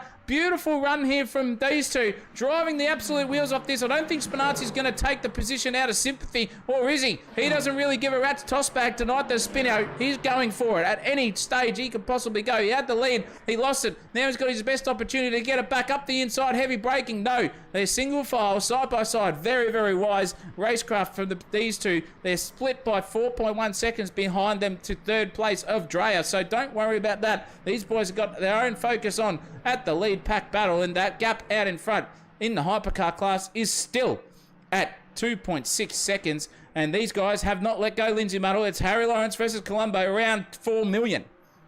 Yep, are they ever going to give it up? I think is the better question. Surely they're getting close to pit stops soon enough, but Lawrence goes very deep at the second chicane. He absolutely went for it, but with a bit of a lock-up, that front right surely looking very, very square at the moment, and he will not be happy with that through the force feedback. It's going to be absolutely jittering away towards the next hairpin, and now Colombo trying it again, and he's going to go all the way to the inside, switches back to the outside and goes the long way round. Can he pull it off? Is he going to try the old switcheroo here? He is, and he's going to pull it off to perfection. Lawrence goes deep again with a lockup, and Lawrence's front right tyre must be absolutely square, and now Guerrero sees his opportunity into the top three. Here the Alpine goes. This would be his first time in the top three all race, and he's absolutely drag racing. He's hauling towards Indianapolis. Can Guerrero get it done on Harry Lawrence? He sweeps through on the inside. No, he can't. Lawrence holding on for absolute dear life. All the while, Da Silva sits back and he's gone, I've finally got a gap. I can pull away a bit, but you can't count out things such as the undercut, as you have the pit stops very, very soon. 13% virtual energy left for Da Silva, 10% for Colombo, 15% for Lawrence, and 9% for Guerrero, who will have to pit the earliest, and Chandra sitting on 11, but he's absolutely out of the equation at this point, but you can't count him out with 51 minutes to go here at Circuit de la Sarthe. It's absolutely all kicking off in the hypercar class, and Da Silva might be feeling a bit safe at the moment, but who knows what the pit stop strategy is going to be, if they'll go full tank or whether they'll go less or more fuel in the car. That's all the questions you've got to be asking yourself in the cockpit and even here in the commentary box as we head towards another lap of this absolutely fantastic circuit. And there goes Guerrero. That's the first pit stop of the race. I would imagine Da Silva, Colombo and Lawrence will not be too far behind him, but he's going to try the good old undercut here in the Alpine. Yeah, this is something to think about too, ladies and gentlemen. We're not halfway through the race yet. We're about 6 minutes off it. So these boys out in front, who've got 10 and 11% respectively, they are going to have to be conserving like hell to get to the end of it without having to make another pit stop. So we've got to keep that in mind. But it's Nicholas Guerrero who's blinked first. He's going to be hampered even more so at the end of it. He's got to be really in conservation mode. He's got to be rolling out of the throttle and trail braking as much as he can, leaning off when he possibly can to get to the end here, because even though they're 3 minute 28 laps, you're still 2 laps away here from being halfway and being safe at the end. So something to think about for these boys in the pits. Harry Lawrence, though, he's got nothing to think about. He's got 10%. He's got the most at the moment, effectively out of the top 3.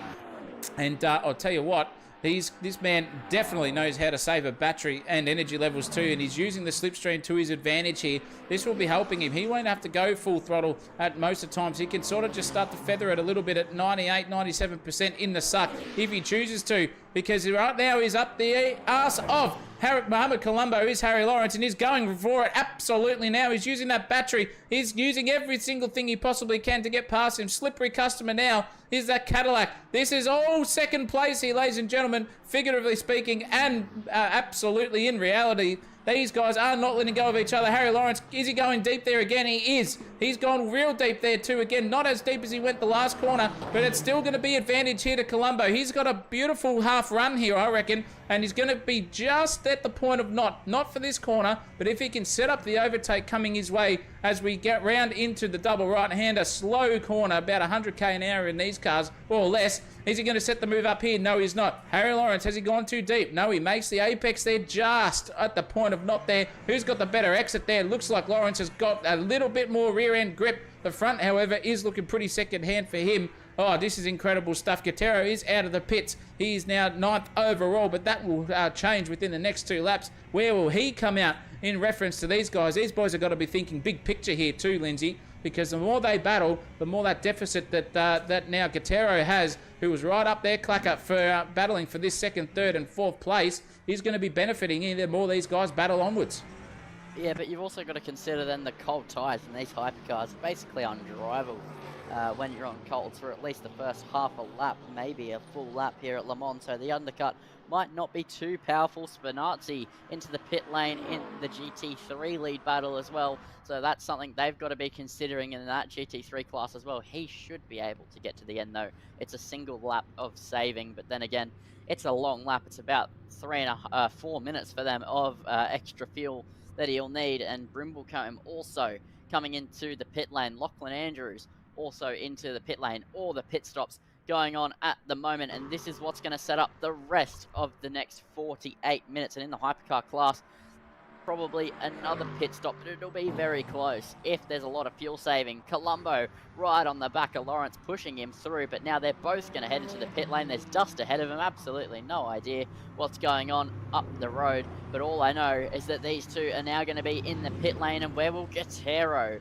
come out in all of this? Will he pull off an undercut, and will Harry Lawrence fix any of that damage, or does he feel that he has the pace? It certainly looks like it out on the track. He's absolutely doing the talking when he's on the tarmac. He definitely got hindered earlier on in this race, but he didn't give a toss. He caught up, and he's absolutely well and truly within this. De Silva's also in the pit lane, so will we see maybe some of these hypercar drivers not taking a full tank and trying the 2-stop for the hell of it, or are they going to try and fully fuel the car and make it to the end? You would expect that be the much quicker strategy considering the time you lose in the pit lane. But now we have a fight for the provisional. Not the provisional, the current lead of the race, provisionally further down. But now it's Vintner versus Fowler for the first position on the track. But it won't last for too long. But while they have it, they might as well enjoy it. And Fowler is well within the hunt of the BMW. It's been a while since we've seen a BMW truly at the sharp end. I think it's been since we last had Alex Kay in the last series that we've really seen one fighting for the win. But here comes Gutierrez. Back to him. Where does he come out in all of this hypercar mess? And Nick De Silva heading through turn 1. Where is Gutierrez in the background? He's absolutely nowhere to be seen. He's only heading through turn 1 now. The undercut definitely hurts, but now he has about half a lap to a lap of just pure time gain on the car in front of him. His tyres will be up to temperature, and Lawrence comes out well behind in the Cadillac, so he spent more time in the pit lane. Oh wait, no, am I all over the place? Is that right? No, you're right. You're 100% right. But the Gutierrez, okay, Nicholas Gutierrez has jumped these two in that pit stop battle. He is now 2nd effectively overall. De Silva's out in front by 6 seconds over Gutierrez at the moment, but on cold tyres too, so we've got to think about that. But when you say cold tyres, Lindsay, we've got to remember that this track is 13.2 kilometres long.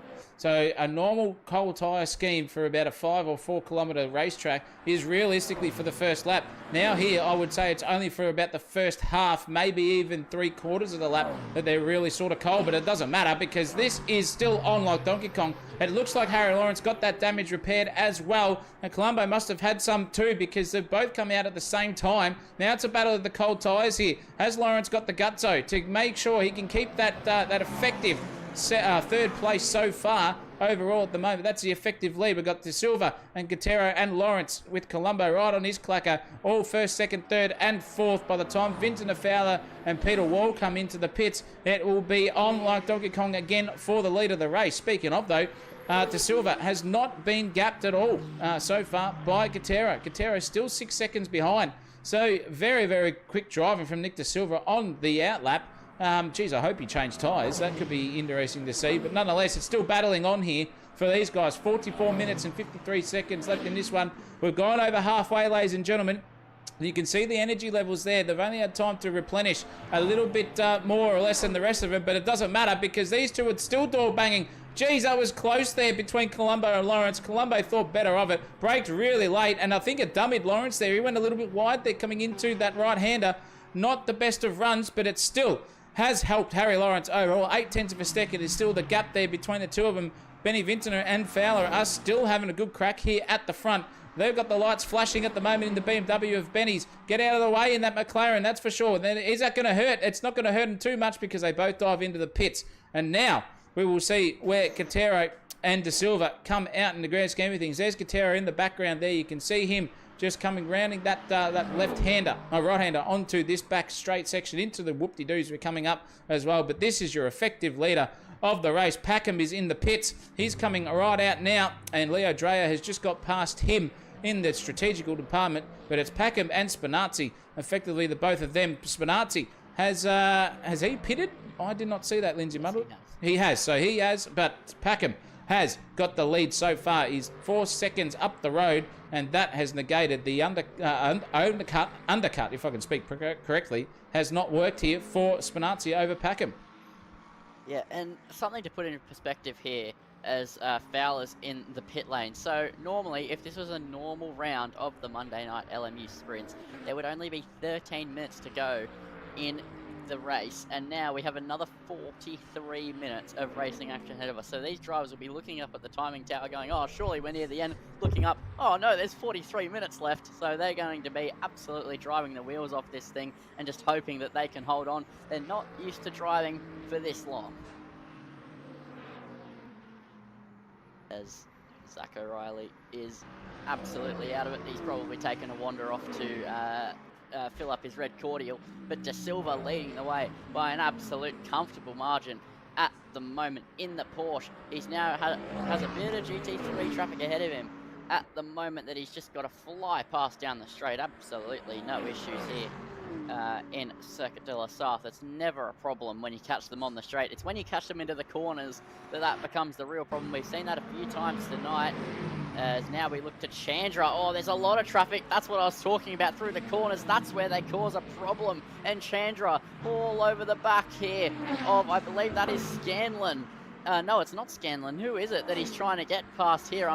It's Fowler as they head down the Mulsanne straight. He's in the slipstream of the Aston Martin is Fowler, and he sweeps through. He uses GT3 slipstream to help him in his drag race. And now into the chicane they go. And that is Chandra very late on the brakes, getting the move done. Next up to try and overtake for him is going to be Benny Vintner, and that is going to be a difficult task, but we know that Chandra has been fighting well up the front throughout this race. He had a little bit of a moment which saw him falling further back, but after the pit stops are all said and done, he's sitting in P8. Next up, he's trying to get back into P7, and he's absolutely flying along at the moment is Eric Chandra. Now, Colombo versus Lawrence here, heading towards the hairpin. They've just made their way out of the second chicane, and he's trying to overtake. It won't be close enough for a hairpin move this time around, but there's only 5/10 between them, and especially around a lap that's about 3.5 minutes long. Half a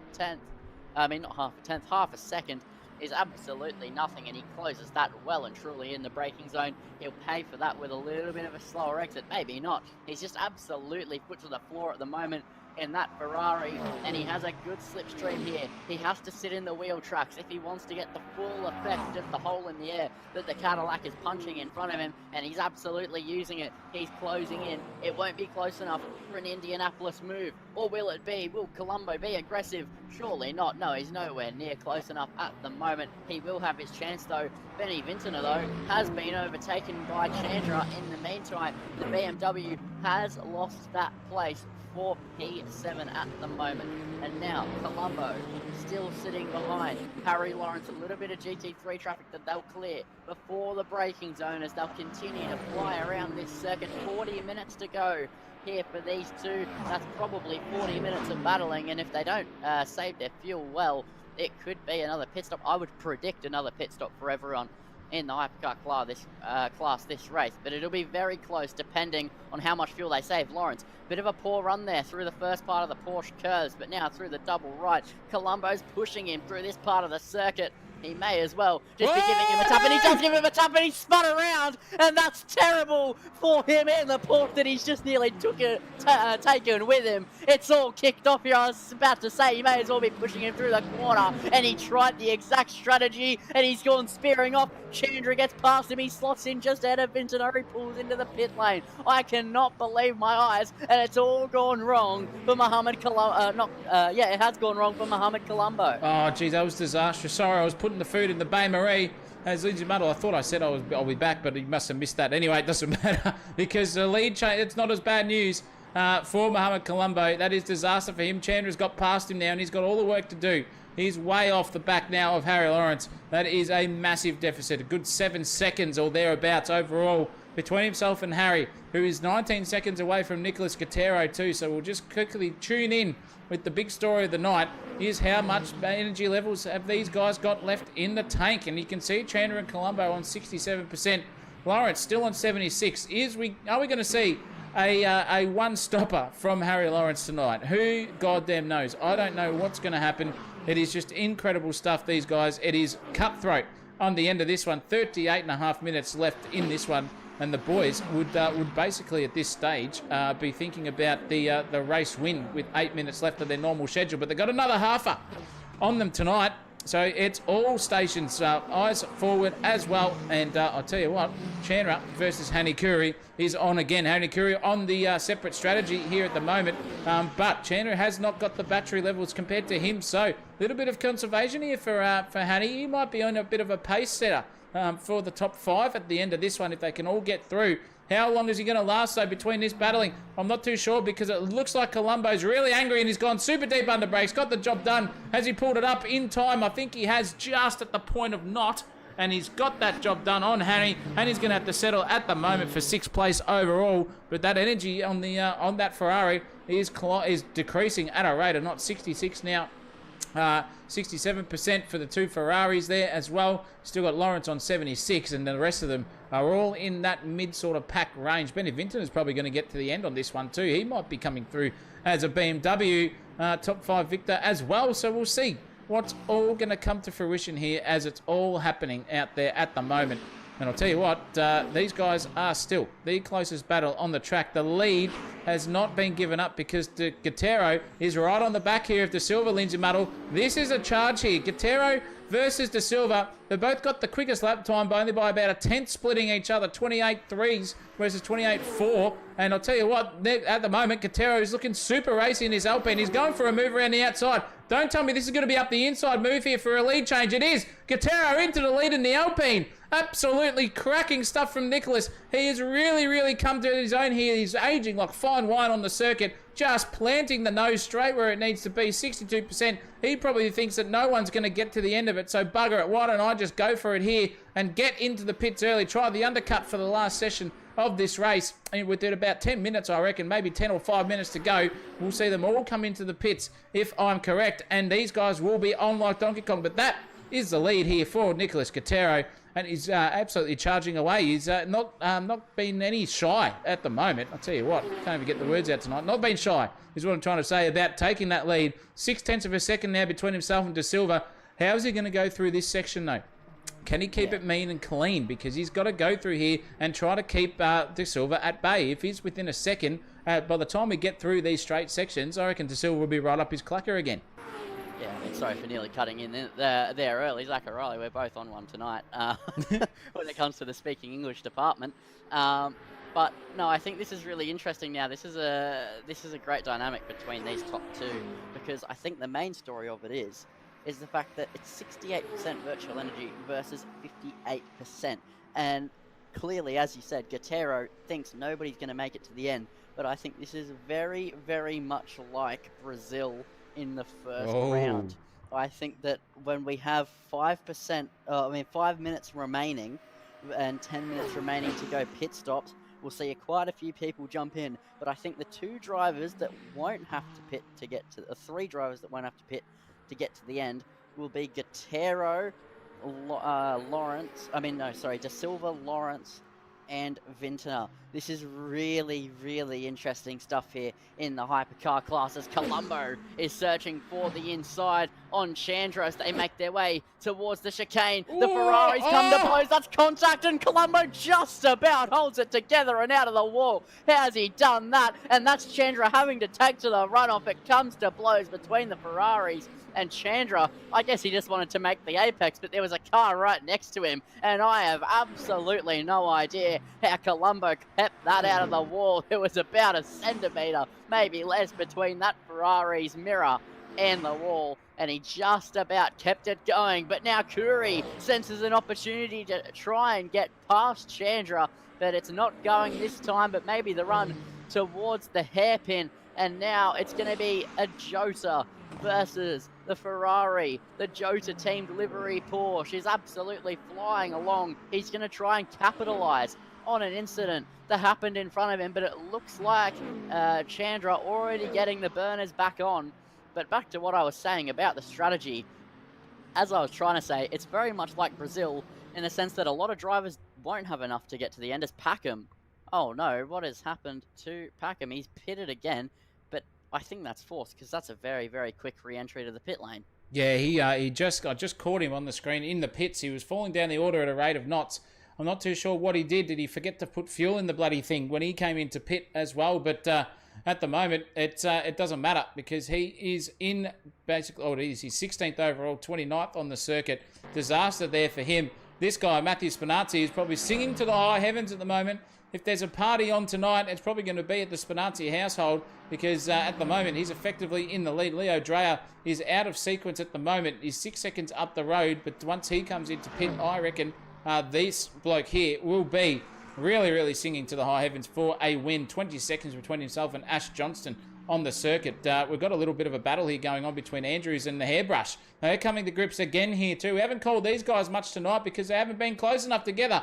But now they are, and it looks like it's a drag race. BMW versus Mustang. America versus Germany. Who's going to get the chockies in the drag race? It looks like at the moment that Mustang is absolutely way too quick in a straight line. He's gapping. Lachlan Andrews is in the BMW, and it's by 3 tenths at the moment. It was 2 tenths for a second, and at the moment these guys are going hammer and tong into the fast sweeping left-hander we go. Who's braver on the brakes? Looks like Lachlan Andrews has got it pointed up beautifully there. Just got a little bit squirrely, but managed to keep it together. What can the Hairbrush do? Can he defend for his life? Or is Andrews going to come through? No, he's not. He's off. There goes Lachlan Andrews up the inside. The Hairbrush, unfortunately, absolutely coming to grips there with track limits and the grip adhesion of the tyre. And Lachlan Andrews has gone through with the easiest overtake of his night tonight. Inherited 5th place overall. And that is a very, very good example of what pressure comes to you as a driver underneath that helmet. The red mist descends, and then you are looking to see where you can make an advantage pass and see what these boys can do. But speaking of this guy, Eric Chandra, he'll be spewing because him and that other Ferrari right up in front on your screen we saw just then, punted him left and right and into the barriers and somehow managed to get it together. But Scanlon is his next target on the track to pass. Doesn't matter if you're Alan Jones or me. Yeah, any car doesn't matter emotionally. They're just another object to get past on the circuit, regardless of who you are. And I think that is the mantra here for Chandra, rapping style, for him at the moment. He's going to try and get back on the arse end of Colombo. Maybe a bit of return serve coming our way, Lindsay Muddle here. With all this happening, it's looking pretty racy up and down the field. Yeah, and it has been since lap 1, and it's absolutely a great display of all of these drivers and what they have here in the LMU series. And now it's going to be a counter-attack here potentially from Scanlon, but he can't quite get close enough. Normally there'd be 43 seconds to go on the race clock, but now they have an extra half an hour, and this is now where fatigue could start to set in for these drivers. They're not used to going for an hour and a half. They're used to just having an absolute 1 hour all flat out competition. But now the strategy comes into it. The fatigue of your actual body inside your sim rig, whether it be motion, triples, single screens, a Logitech G29 on a desk, whatever it may be, maybe even a controller. That's mental fatigue at the end of the day as well. That's wide for Chandra, and that is potentially some fatigue coming into it there as he goes wide off of the corner. Scanlon is going to sweep back past on the run towards Indianapolis. Will Chandra try and fight this one back? It looks like he's going to try it. He's very, very close in that Ferrari. He puts his nose back in at Indianapolis as they head towards the right-hander. He's going to sweep past, and Scanlon has absolutely no defense for that one. Chandra is flying along at the moment as he heads towards Arnage. The next up on his list is Muhammad Colombo. They came to blows just before. Is it nearly going to be time for round 2, potentially in about a lap's time? We will see, as now Donnelly is just about going to have to back off, back behind, and let Porsche stay in front. I have absolutely no idea who he's racing on. Johnston, there we go. I thought so, but there's a couple of Porsches on the grid tonight, and Donnelly is going to pull to the left-hand side of Johnston. Johnston holding the inside. We know that Porsche has a reasonable bit of straight line speed, but it has absolutely nothing on the American Muscle in the top end, but into the braking zone. Oh, that looks like they've nearly come to blows, and that's a very big lock-up there from Donnelly, and you don't see Donnelly, and you don't see that much, as I can't pronounce his name correctly. Zach O'Reilly, I cannot speak. And neither can I. We cannot speak tonight, that's for sure. Leo Drea is still out in front overall, but this is still going on, these boys. I'll tell you what, they're racing hammer and tongs. It's a drag race now. Mustang versus Porsche. Who's going to get the job done? It looks like the Mustang's up the inside. Who's going to be brave coming into this fast sweeping right-hander coming their way? They've got a hypercar coming through at the back of them as well. Not too sure who that is, but it looks like the bravest comes out on top, and that would be Chris Donnelly. Beautiful stuff there over Ash Johnson. Got the chockies over him. Now that hypercar's getting really held up at the moment, he's trying to let these guys battle and just get in front when he can. A perfect example coming up now for him to get the power down and go. See you later. That Peugeot is very quick in a straight line. I'm shocked that they haven't got he's got the rear wing on that one tonight, Lindsay. Other than the no wing example that they usually run. But anyway, this is Donnelly. He's gapped Ash Johnston now by 0.6 of a second in the GD3 class. Up and down the field, I'm just trying to see what we've got battle-wise unfolding, and these guys, believe it or not, are the closest two on the circuit, and they're just gapping each other by a tenth or two per corner at this moment. We haven't had a lull in this session tonight, Lindsay Muddle.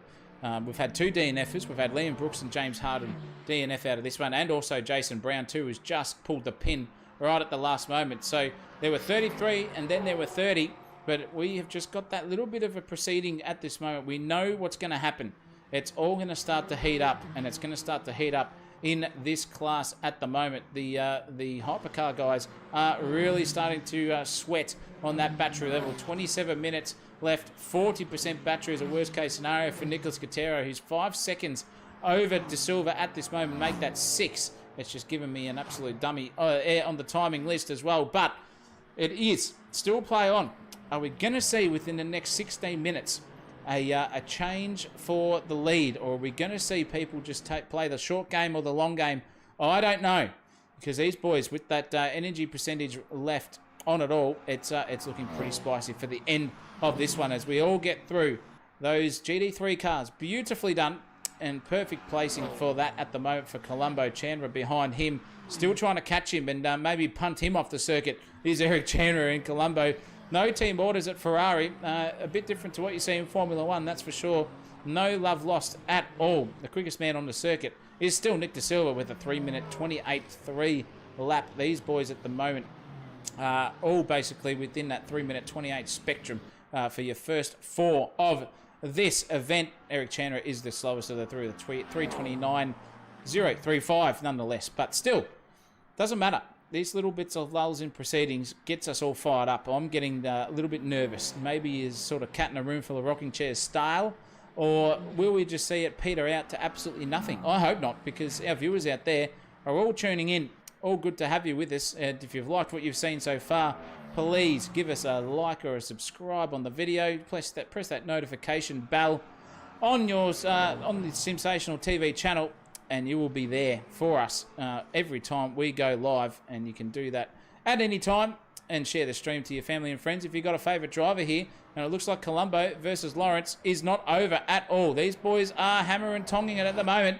It's beautiful stuff here. 0.2 of a second. As we said, a lull in proceedings. Lawrence had a mare, and Colombo's right up his clacker once again. This is all Battle of the Leviathans here at the moment. Cracking driving from these two for the whole race. It's come to gutter, it's come to fruition, and they're still fighting over the final step on the podium here. Now it's Hot Property for third.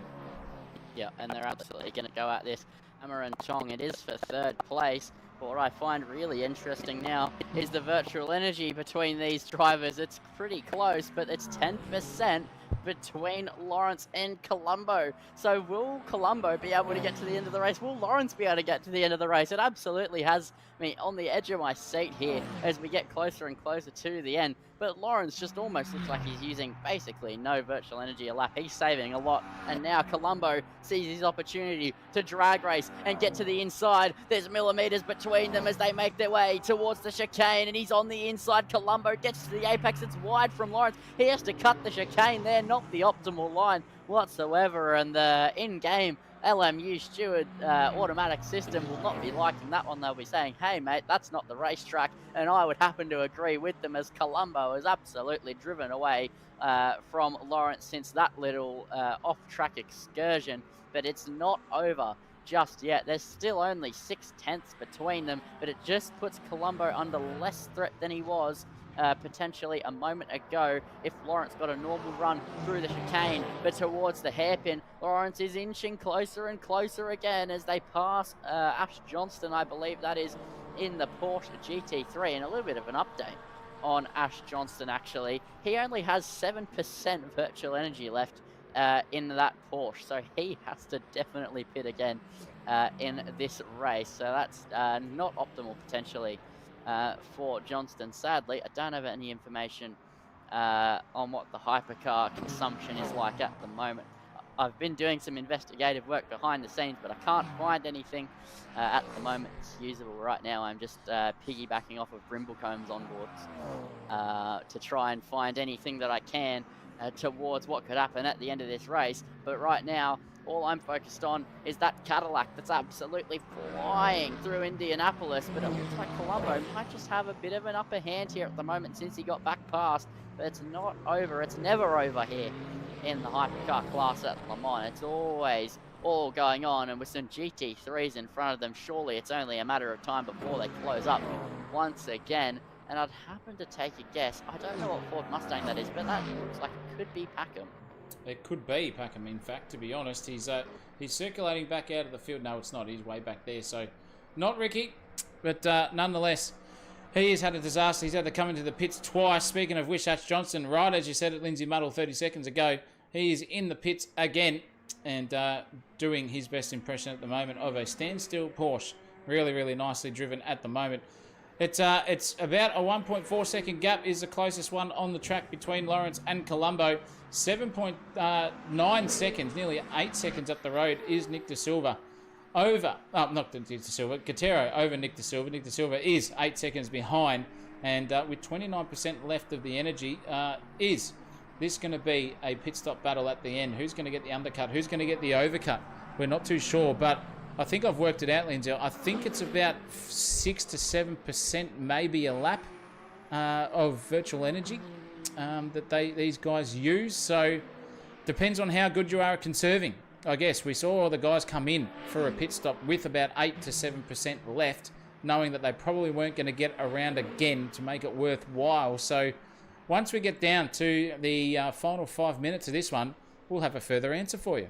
And we'll just keep rolling on with the punches. Until then, and speaking of punches, Andrews is on here with the hairbrush. Once again, the hairbrush came to fruition and lost it, but now he's got back past Harry Lawrence too, so it's all again on like Donkey Kong for these two. It looks like a bit of a wagging tail situation there for the BMW over the Mustang, and the hairbrush is effectively 4th overall in his class at the moment in that Mustang. Playing the long game here is Shawnee Brimblecombe. We'll see what he can do for the remainder of this race. Looking very, very racy indeed at the moment. These two on the circuit, cracking stuff from the both of them.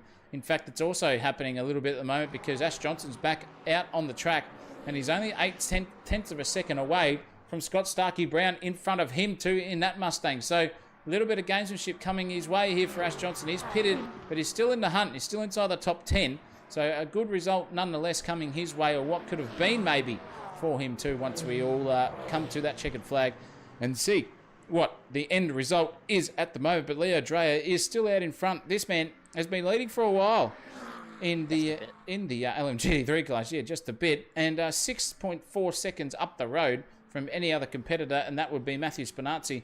When is he going to have to come into the pits, if at all, by the time this one's over? We've got 19 minutes and 50 seconds. We'll find out.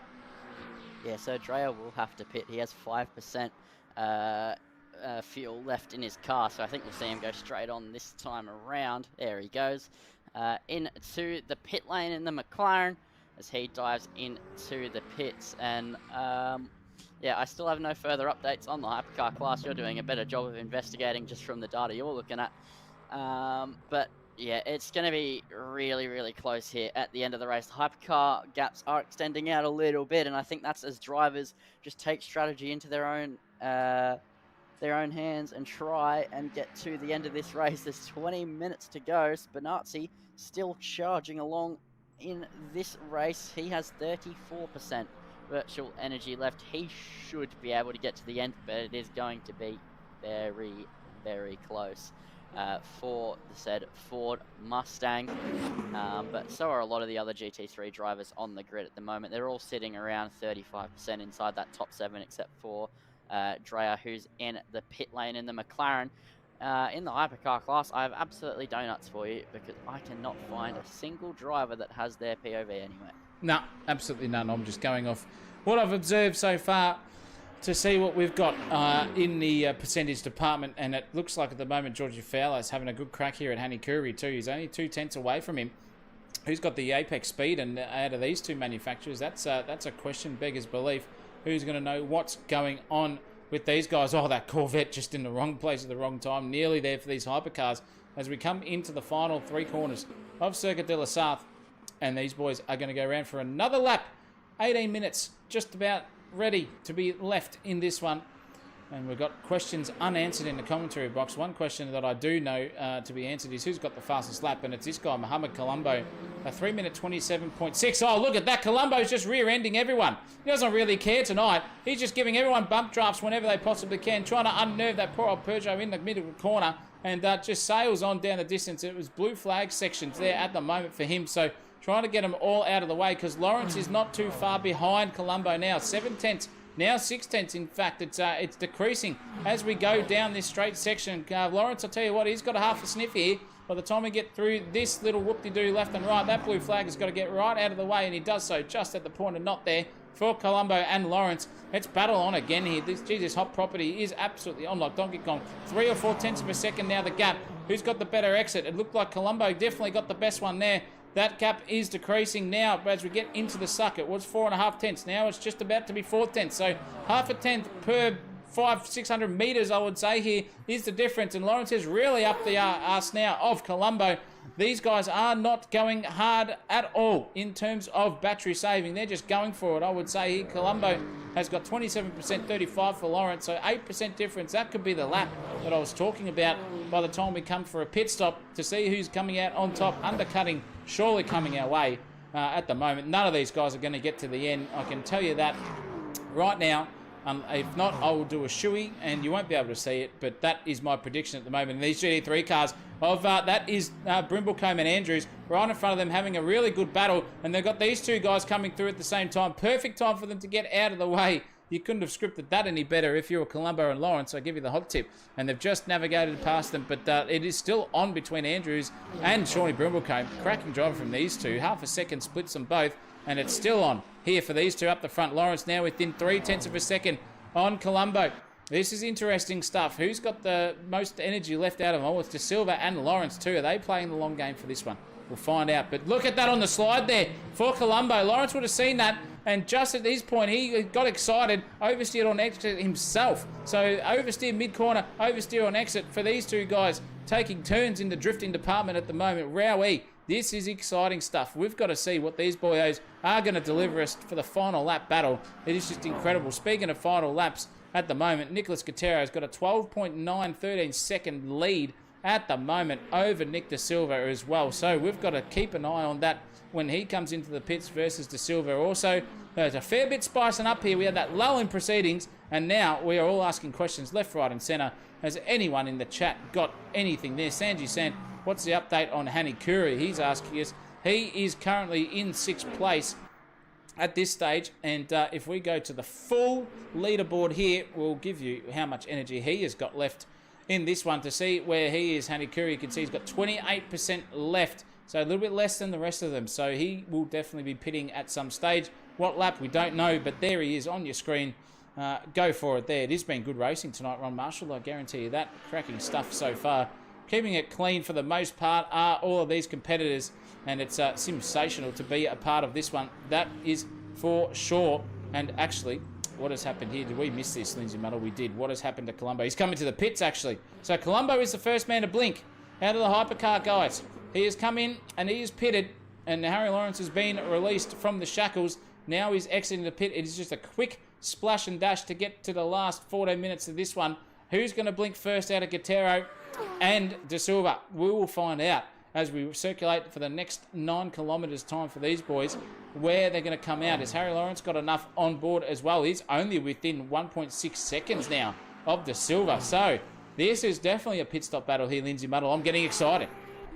Yeah, this is going to be all to play for here with just under 14 minutes to go, as well as in the GT3 class. Brimblecombe has pulled into the pit lane. I think there's a couple of drivers there that might have to pit, including Lachlan Andrews, so that battle will resume at some point as well. But in the hypercar class, it's all going to come down to the pit stops, and this is exactly what we love to see here in the LMU Monday Night Series. It's normally where Lawrence would shine, but right now he's exactly on par with De Silva, who's also on 28% virtual energy remaining in his Porsche. So those two on absolute level pegging at the moment. The splash and dashes will be on the way. There's 13 minutes to go, and Lawrence is absolutely on the hunt.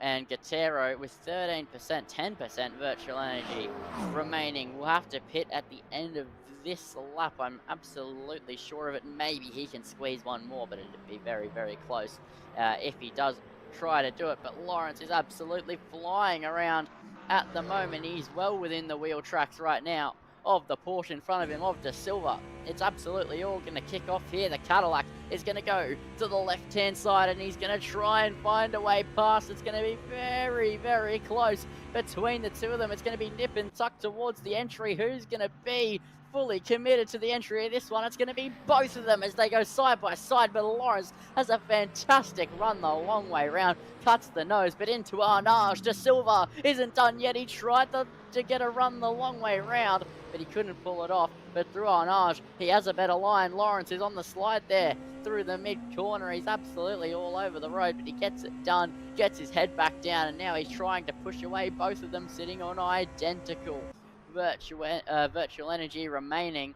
And this is going to be such close stuff between the two of them. They've found a GT3 in the middle of the Porsche curves. Not the place you want to, but they have enough downforce to get away with it with the tightened up entry. But De Silva lost a little bit more time than Lawrence did behind that Ford Mustang. Maybe just a little bit tentative to try the long way round on a GT3 car.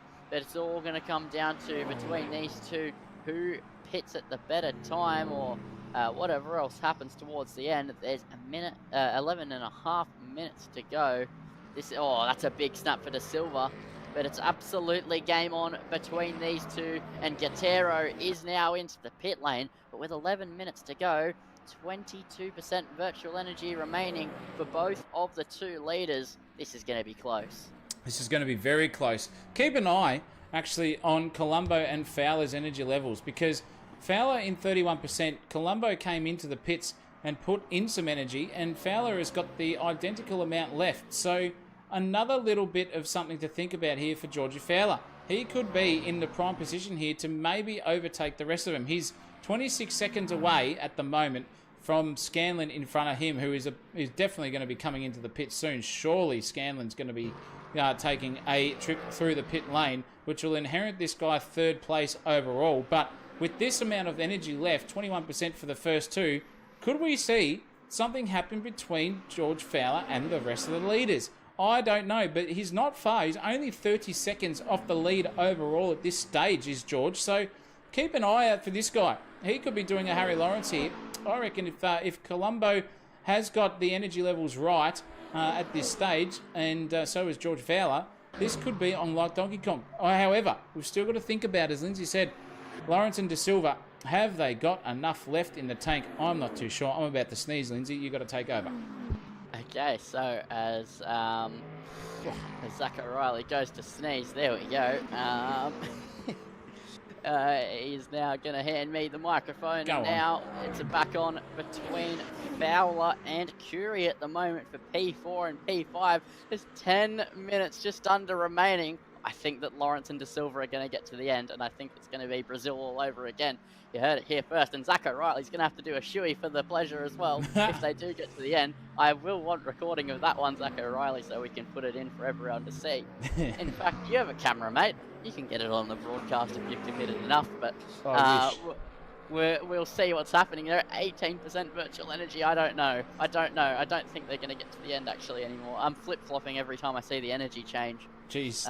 In line with the timer. I can't make a decision if they can make it to the end. It's we've got a decision and we're going to the board, and then every 2 seconds it changes. That's the typical NRL refereeing, that one.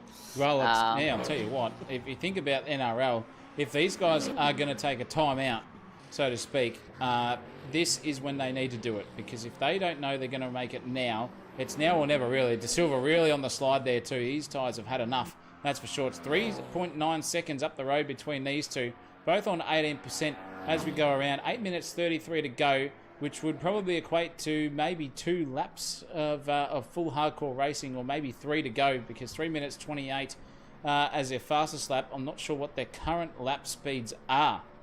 That is something I wish I could tell you right now, to see how far they have got left in this one, because I'll be looking at that timer thinking, if I can just keep it underneath and get to that finish line just before it, just after it ticks over to 0, I might survive at the end of this one. No, it's on. Harry Lawrence is in. He knows. I called it early.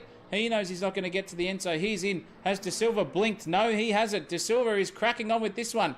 Will he go into the pits the next lap? I'm not too sure. 7 minutes 50 on the clock, and it is the leader of Harry Lawrence into the pits for a splash and dash. Simon Scanlon's going to have to definitely come in, and he is now. Georgie Fowler's going to come through. He's rounding the Porsche curves and coming down to the front straight away now. He's going to inherit third place here. Is Harry Lawrence going to get out in front of him? He is just on the move now, so he's right at the halfway point of that pit lane. George Fowler's come through, and he's going to overtake Harry Lawrence here for second place. And by the sound of it and look of it, he's got 21% in this one left of his battery. What has De Silva? What has Harry Lawrence got on his tank? We'll find out very, very soon. That 15% level is not accurate. It updates in about 5 or 6 seconds time to see what's going on. See how much he's got. Colombo's got 22% left, so he's even overtaken Harry Lawrence there as well in the pits. So it's got to be on between those two.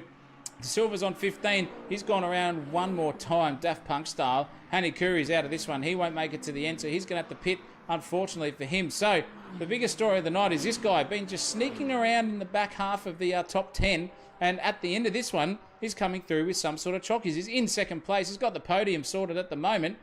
Can Hanny Curry behind him catch him before he gets to the pit stop? He won't, because he's out of energy. So at this rate, with 20% left, Fowler is in the best place, because even Lawrence has got only 23% left in his tank. So is there enough? Is it cutting it too fine here for Georgie Fowler to get to the end safely? He's going to have to conserve and conserve and conserve to keep that second place alive. Is Nick De Silva going to come into the pits, or is he going to fang it? Is it going to be a Porsche 1-2? I'm not too sure. This is incredible racing. We've got everywhere to look up and down the field here in the hypercar class. The LMGT3's not giving me anything to look at so far. This is all questions that we've got to answer. But look at Harry Lawrence now, Lindsay. He's right up the arse here of Colombo. Yep, he's trying to make the move stick, as there's a GT3 car as well, so they're fully squeezed to the inside, and Lawrence gets the move done on Mohamed Colombo. I'm really intrigued at the moment, because we see that Gutero is on 18% battery to De Silva's 12%. I mean, virtual energy. That's really close. That's 6% difference, but 6%, as we know, as Zach O'Reilly thought, is about a lap. So it's going to be really interesting stuff here to see if he can just about squeeze it to the end. And if he can squeeze it to the end, I doubt he can, but if he can, Lawrence will be sitting there going, hold on a minute, I could have made it to the end as well. So this is really interesting stuff, and I absolutely don't know what's going to happen. But there's 5 minutes to go. But the battle between Lawrence is not done yet. Colombo is now going to try sweep the long way round of Indianapolis as there's contact there on the entry, and he chops the nose. Colombo, it gets it done. Lawrence tried the inside again, but he locked up a tyre. It's absolutely all kicking off here in the final stages. There's 4.5 minutes just over to go. Lawrence is a bit wide to boot through Arnage, and that is Colombo running away just a little bit once again. But everything is kicking off here in the hypercar class, as it has been since lap 1. We had one little lull period, but it's absolutely been all cylinders throughout this race. And now, after an hour and a half, or not quite an hour and a half, about an hour and 26 minutes of racing, there's now only 4 left. That's just over a lap, so we'll have 2 laps remaining. De Silva does come into the pit lane, so he doesn't make it to the end quite. And you want to know the annoying thing for De Silva, if there was just a little bit more battling in this race, if this race was 30 seconds shorter, he could have made it to the end. He could have, absolutely. You'll be spewing about that with De Silva. He's going to get overtaken here. This is P1. No, this is actually now going to be P2 and 3 because George Fowler is in P1. He's got 15% of battery left, and he is 4 or 5 corners up the road from the 2 battling packs there of Colombo and Lawrence. Guerrero is also going to make it. So the effective leader of this race is George Fowler. He's got 4.9 seconds. The gap is between him and Nicholas Guerrero. What is going to happen here? 3 minutes 23 to go. We've got this one and one more. So this is the penultimate lap here, ladies and gentlemen, of this race. And can Guerrero get up the arse of George Fowler and take that win? Or is George Fowler just going to overtake them all, play the long game as he has done the whole night, and maybe get the chockies for the final event in this one for LMU's Monday Night Sprint Series? This is incredible stuff. He has done what Lawrence wishes he could have done himself. Now we'll be ruining the day, will Harry, because they've all got the same about percentage level. Scanlon's coming to the pits. He's got the most, so he's out of that one. He's in 7th place, so inside the top 10. Curry's got to come into the pits as well. He's about to run out. And this guy, on your screen at the moment, effective leader of the race, 4.8 seconds it is now. He's going for it. Nicholas Guerrero has got no answer for him here at this stage. And what a drive here so far from George Fowler. We've got to get off him because we'll commentator curse him. We've got to get back to this battle because it's only 0.6 of a second still between Colombo and Lawrence. Hammer and tong, tooth and nail stuff. And look at Lawrence. Oh, geez, he tried to get up the arse there of that GT3 car, and he just managed to get it done without taking the arse off Mohamed Colombo, but it's going to hurt him big time in the grand scheme of things. 0.6 of a second, now out to 2 seconds. A gap there, and that could be Harry Lawrence's chance of a podium. Colombo would be singing to the high heavens, although he would have absolutely had brown pants moment right there, seeing that yellow Cadillac flash in that rear vision mirror at the last moment. But this guy, effectively now, can he keep it together for the last lap of the race? This is the second last one for the evening. George Fowler, at this moment, is looking very racy. Or are we on this? Could we get through another one, Lindsay Muddle? This could be interesting. Has Fowler got enough energy to get to the end? I hope he has, because he's driven so well so far. 4.1 seconds now, the gap. So a little bit of a difference there between himself and Guerrero. It's on like Donkey Kong here for the lead of this race. I reckon if they get around, they will get around here. 1 minute 23 to go. This will be the third last lap, I reckon, or maybe even the second last lap. We'll find out. Yeah, we're heading towards the last Porsche lap. curves, aren't we? Yeah. Yeah, we're heading towards the last lap of this race. So this is the penultimate lap of this race that we've been on at the moment, and the gap between Guerrero and Colombo is 0.09 of a second at the moment. So what's going on here in the P2 fight? Colombo has been on an absolute charge. I'm not sure what's going on with Guerrero, but he's gone very, very slowly. Colombo had 1.8 seconds to him when he got past Harry Lawrence, when Lawrence went absolutely flying past the chicane. And now, at the end of the lap, Colombo's managed to get through, and Guerrero's continuing to drop off. I'm not sure what's happening in the cockpit of that Alpine, but Lawrence is now closing in. I wonder what's going on with Nick Guerrero. Here comes Lawrence as well, and Guerrero's pulling off into the pit lane. What has happened there to Nicholas? Did he not come into the pits? He's gone straight across. Oh, Guerrero's only got 8% left. He doesn't think he's going to get to the end, but so does Fowler. Has Fowler got enough energy for this one? It's 9%, 8%. Everyone's surely looking at the clock going, oh man, have I got enough battery level left to get around this track? Is it conservation mode here for Colombo? He's only 1.7 seconds away now, so I don't think Fowler's going to get to the end here unless Colombo, with that 1% extra, is going to come down to 0.0s of percentage by the time we get around to the last corner and cross the finish line. It's 1.8 seconds, the difference between Fowler and Colombo. Boy, oh boy, wowee in the fair dinkum department. These guys are leaving us on the edge of our seat here in the commentary box. Poor old Nick De Silva had to come in his way down there in 8th place overall. That is shocking for him, but he didn't think he could get to the end. Has he played the absolute, what do they call it? Has he played the trick hand, so to speak, in 500? That is a very big question at the moment. 7% here for Fowler, 8% for Colombo. Lawrence is on 8%. You'd surely go off Lawrence's estimations that they're all going to get around here by the time they go through. Fowler, 1.6 seconds now up the road. You can see him just there. Colombo's got him in his sights. Up the road just a little bit. He can see victory right there. That red Porsche in the red Ferrari, both trading paint some stages of this race. And what has George Fowler got? He's only got to hold on here for another 6.2 kilometres over the rest of him. Very, very nicely under brakes. There it was, Colombo versus George Fowler. But he's run wide on exit. That's going to hurt him. That's going to increase that gap again. It was 6/10 negotiated off one corner there between George Fowler and Mohamed Colombo. This is going to be a grandstand finish here. Get on the edge of your seats, ladies and gentlemen. Get ready to clap whoever wins this one. It is incredible stuff. You can see the sector differences. Colombo did a 32.6. Georgie Fowler did a 33 dead. So 0.4 of a second difference per sector here at the moment, and it's real close. It's only 0.9 of a second here, ladies and gentlemen. Lindsay Muddle, you can take the reins here, son, and call this one till the finish for first and second.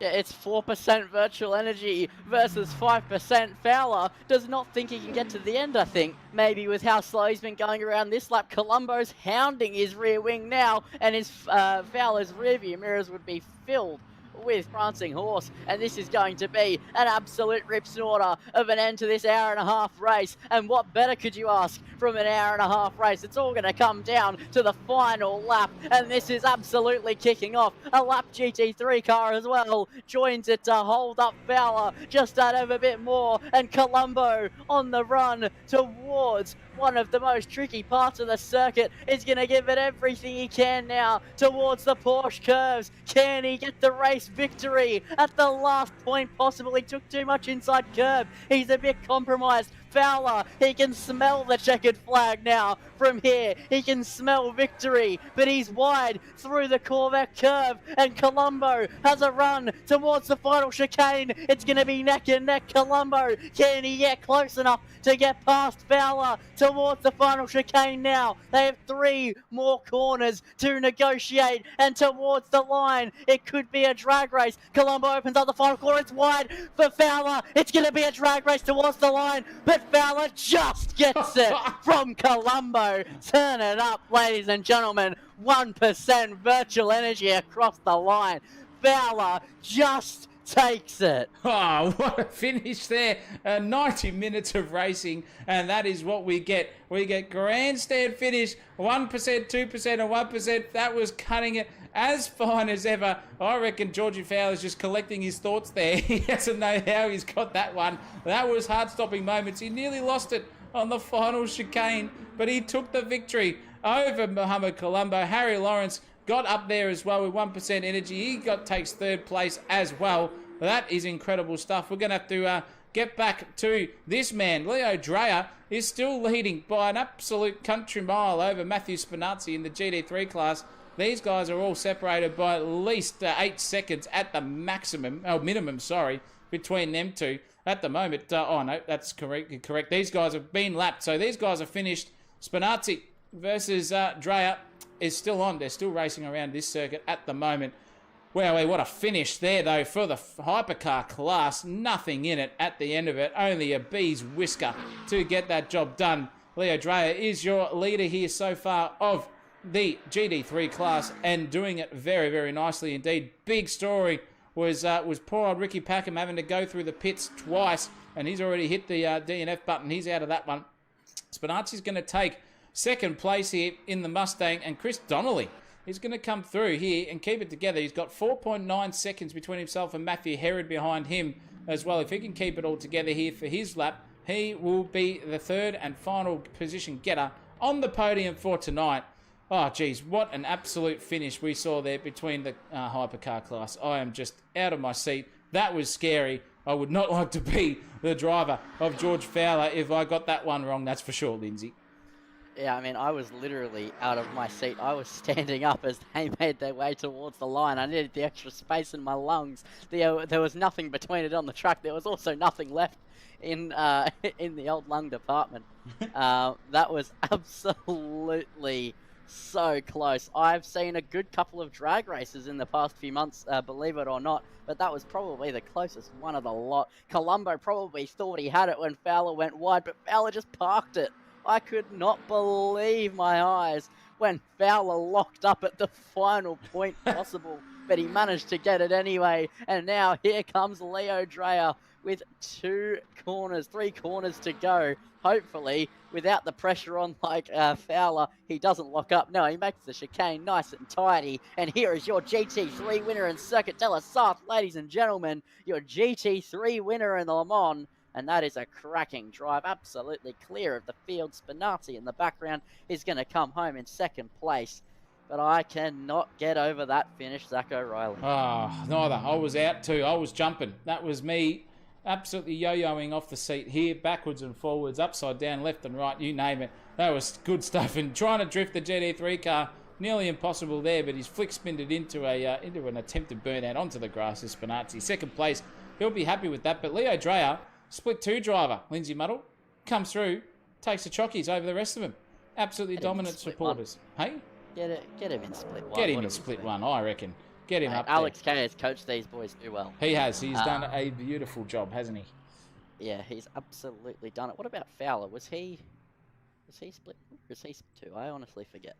I will tell you in just a hot moment. You keep talking, and I will find out. Yeah, so, what an absolute finish that was. A split 2 driver winning the GT3 class as well. Just to top it off, Alex Kay is going to ping us and go, ha, guys, I told you I wasn't racing for a reason. I've absolutely coached these guys to perfection. Watch out next season where I do the exact same thing in the final round. Comes down to it once again. But Le Mans putting on an absolute show here in style as always. There's not too many finishes in a long race at Le Mans that you see that close, but it absolutely came down to the wire. It reminds me of Le Mans in, 2015, 2016, where was it Porsche or Audi? I can't remember. One of them ran out of fuel across the line. And that's effectively what we saw with Fowler. He had 1% virtual energy remaining. I'll tell you what, that's not even a litre of fuel if I had to make a guess.